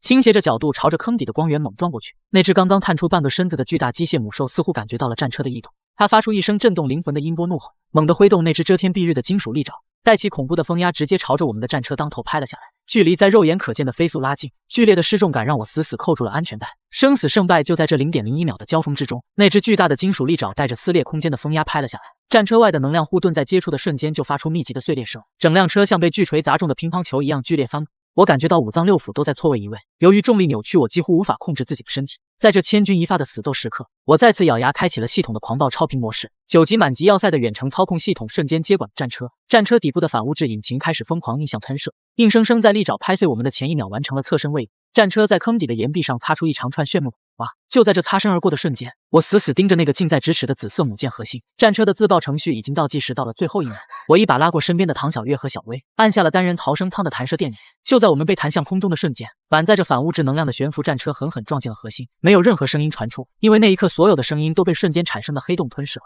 一道漆黑的空间波纹以撞击点为中心猛地炸开，原本耀眼的紫色强光像被巨鲸吸水一样吸入黑洞，紧接着是排山倒海般的引力坍塌。那个正在不断扩大的星际跃迁门开始剧烈扭曲变形，就像一张被无形巨手疯狂揉捏的烂纸。正卡在门缝中央的那只巨大机械母兽发出无声的哀嚎，它的身体被坍缩的空间利刃像切豆腐一样切碎，暗金色的液体和细碎的机械零件喷涌而出。随后，那道几百米高的星门轰然向内陷落，伴随着最后一道白光的剧烈闪烁，所有的外星科技产物全部化作了最原始的尘埃。坑底那些还没来得及撤离的外星士兵瞬间化为虚无。由于失去了坐标引导和能量支持，天空中那些还没着陆的外星飞行器纷纷失控坠落。那场足以毁灭地球的星际入侵在此刻彻底宣告终结。我和几名幸存的兄弟靠着逃生舱的缓冲跳到了陨石坑边缘，所有人看着底下那个归于死寂的深坑大口喘气。李大力手里那把断裂的战锤重重砸在地上，他咧开沾满鲜血的大嘴嘿嘿傻笑。张凯一屁股坐在碎石堆上说，咱们这回真的活下来了。我看着天边那轮诡异的红光正在逐渐褪去，阳光开始重新恢复成那种清透的色泽，那是家园重获新生的征兆。可就在我们准备撤离返回要塞的时候，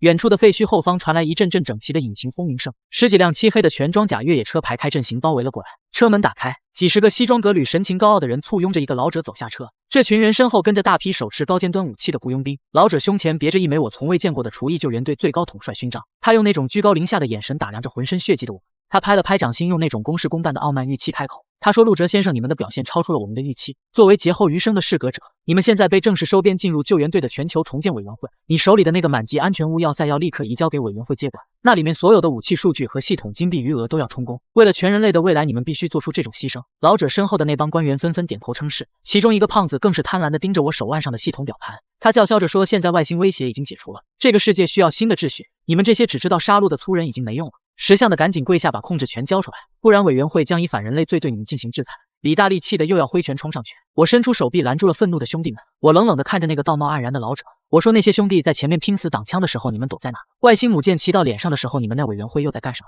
现在仗打完了，你们想出来吃现成的，还要拿全人类的未来当遮羞布。我这辈子最恨的就是你们这种躲在背后算计人的蛀虫。老者脸色一沉，猛地挥了左手，几十把特殊的等离子抑制枪立刻对准了我们的脑袋。他说，现在的局势不是你说了算，委员会掌握了全球80%的残存避难所和物资，你的那个9级要塞虽然厉害，但毕竟只有一座，如果你不肯合作，我们就让你们彻底消失在历史的尘埃里。我听完忍不住大笑起来。由于我刚才杀穿了外星核心，我现在的房主等级早就突破了系统的极限。我点开随身携带的系统面板，轻轻按下了全服最高指令的召回按键。就在那一瞬间，原本万里无云的天空突然出现了一道巨大的阴影，那是我们的9级移动作战要塞。它开启了全速悬浮模式，直接传送到了这片废墟上方。几百米长的厚重装甲底座像一片人造陆地般压了下来，要塞底部的重力场调节装置疯狂运转。老者带来的那些车辆和雇佣兵瞬间感到身体沉重如山，他们所有人像死狗一样被恐怖的重力死死压在地上，连一根小拇指都动弹不得。那帮刚才还不可一世的官员此刻全都吓得屎尿横流。我慢悠悠地走到那个脸色惨白的老者面前，我低头看着他那双充满恐惧的眼睛，我说，谁告诉你我们要塞只有一座？我随手点开系统商城的建造分页，由于母舰炸裂掉落的特殊材料和那几千亿的金币奖励，我已经解锁了所有的建筑限制。在老者惊恐万分的注视下，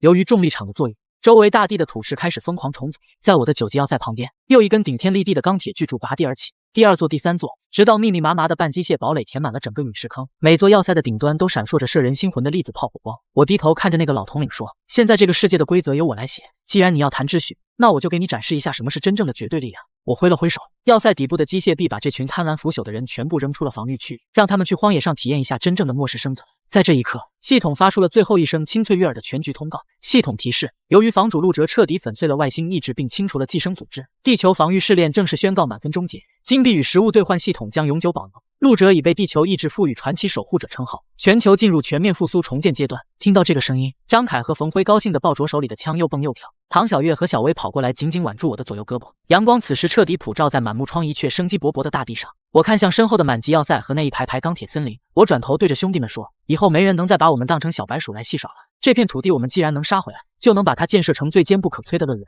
李大力憨笑着说，以后是不是天天都能吃上红烧排骨了？我搂着他的肩膀，我想起这一路走来的敲门声和那些惊魂深夜，我说，以后不但有肉吃，而且咱们所有人都能在阳光下睡个安稳觉，没人再敢敲你的门来索取性命。我要建设世界上最安全的城市，让这里成为人类文明重新发芽的种子。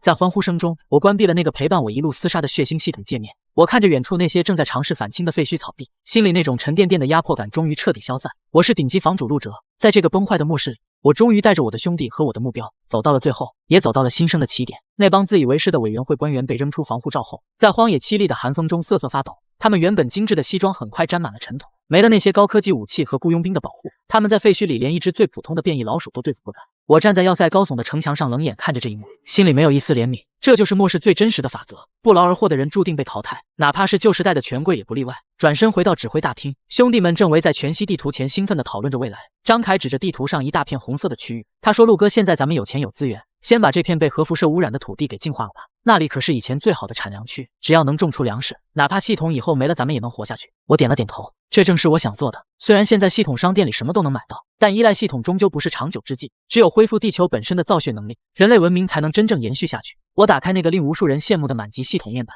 在环境改造栏里毫不犹豫地点击了购买。成千上万台全自动环境净化机器人像蜂群一样从要塞的格纳库中飞出，他们不知疲倦地在废墟上忙碌，中和辐射分解垃圾，重塑土壤。原本灰暗的天空在净化力场的作用下日渐湛蓝，那些枯死的树木残骸被推倒，取而代之的是一棵棵嫩绿的树苗。仅仅过了1个月，要塞周围方圆百里的土地就重新披上了绿装，清澈的河水再次在河道里流淌。这一神迹般的景象吸引了世界各地零散的幸存者，他们拖家带口翻山越岭，只为看一眼传说中的希望之城。对于这些真正想要活下去的普通人，我敞开了大门，只要愿意劳动遵守这里的规矩，就能获得庇护和食物。很快，要塞周围就建起了一座座崭新的居民楼，不再是那种阴暗压抑的地下避难所，而是拥有宽大落地窗能让阳光洒进来的现代化公寓。李大力成了新城的建设部长，这家伙虽然长得5大3粗，但干起活来比谁都细心。他每天带着工程队在工地上挥汗如雨，中午休息的时候就坐在钢筋堆上抱着2个比脸还大的红烧肘子狂啃，一边吃一边傻笑，说这辈子没想过还能过上这种神仙日子。冯辉和特种兵小队组建了新城的城卫军，他们穿着系统出品的轻型外骨骼装甲，日夜巡逻在城市的每一个角落，不论是残留的变异兽还是心怀不轨的流浪者，只要敢靠近一步就会被无情驱逐。念念也长高了不少，林婉虽然不在了，但唐小月和小薇把她当亲妹妹一样照顾。小丫头现在背着书包在新盖好的学校里上课。那天我路过学校，听到里面传出的朗朗读书声，那一刻我突然觉得之前拼上性命去战斗的一切都值了。又是一个深夜，我独自一人登上要塞的最高点，俯瞰着脚下这座灯火通明的城市，街道上不再有惊恐的尖叫，取而代之的是孩子的欢笑和夜市的喧嚣。就在这时，身后的空间微微波动，那个熟悉的高瘦苍白身影再次浮现。他依然穿着那身银色的长袍，但身上那种令人窒息的压迫感已经消失不见，取而代之的是一种温和而平静的气息。他走到我身边，和我并肩看着这万家灯火。他说：“陆哲，你做的比我预想的还要好，地球的防御机制已经彻底稳定，那个残酷的筛选系统也是时候关闭了。”我转头看着他，心里竟然涌起一丝不舍。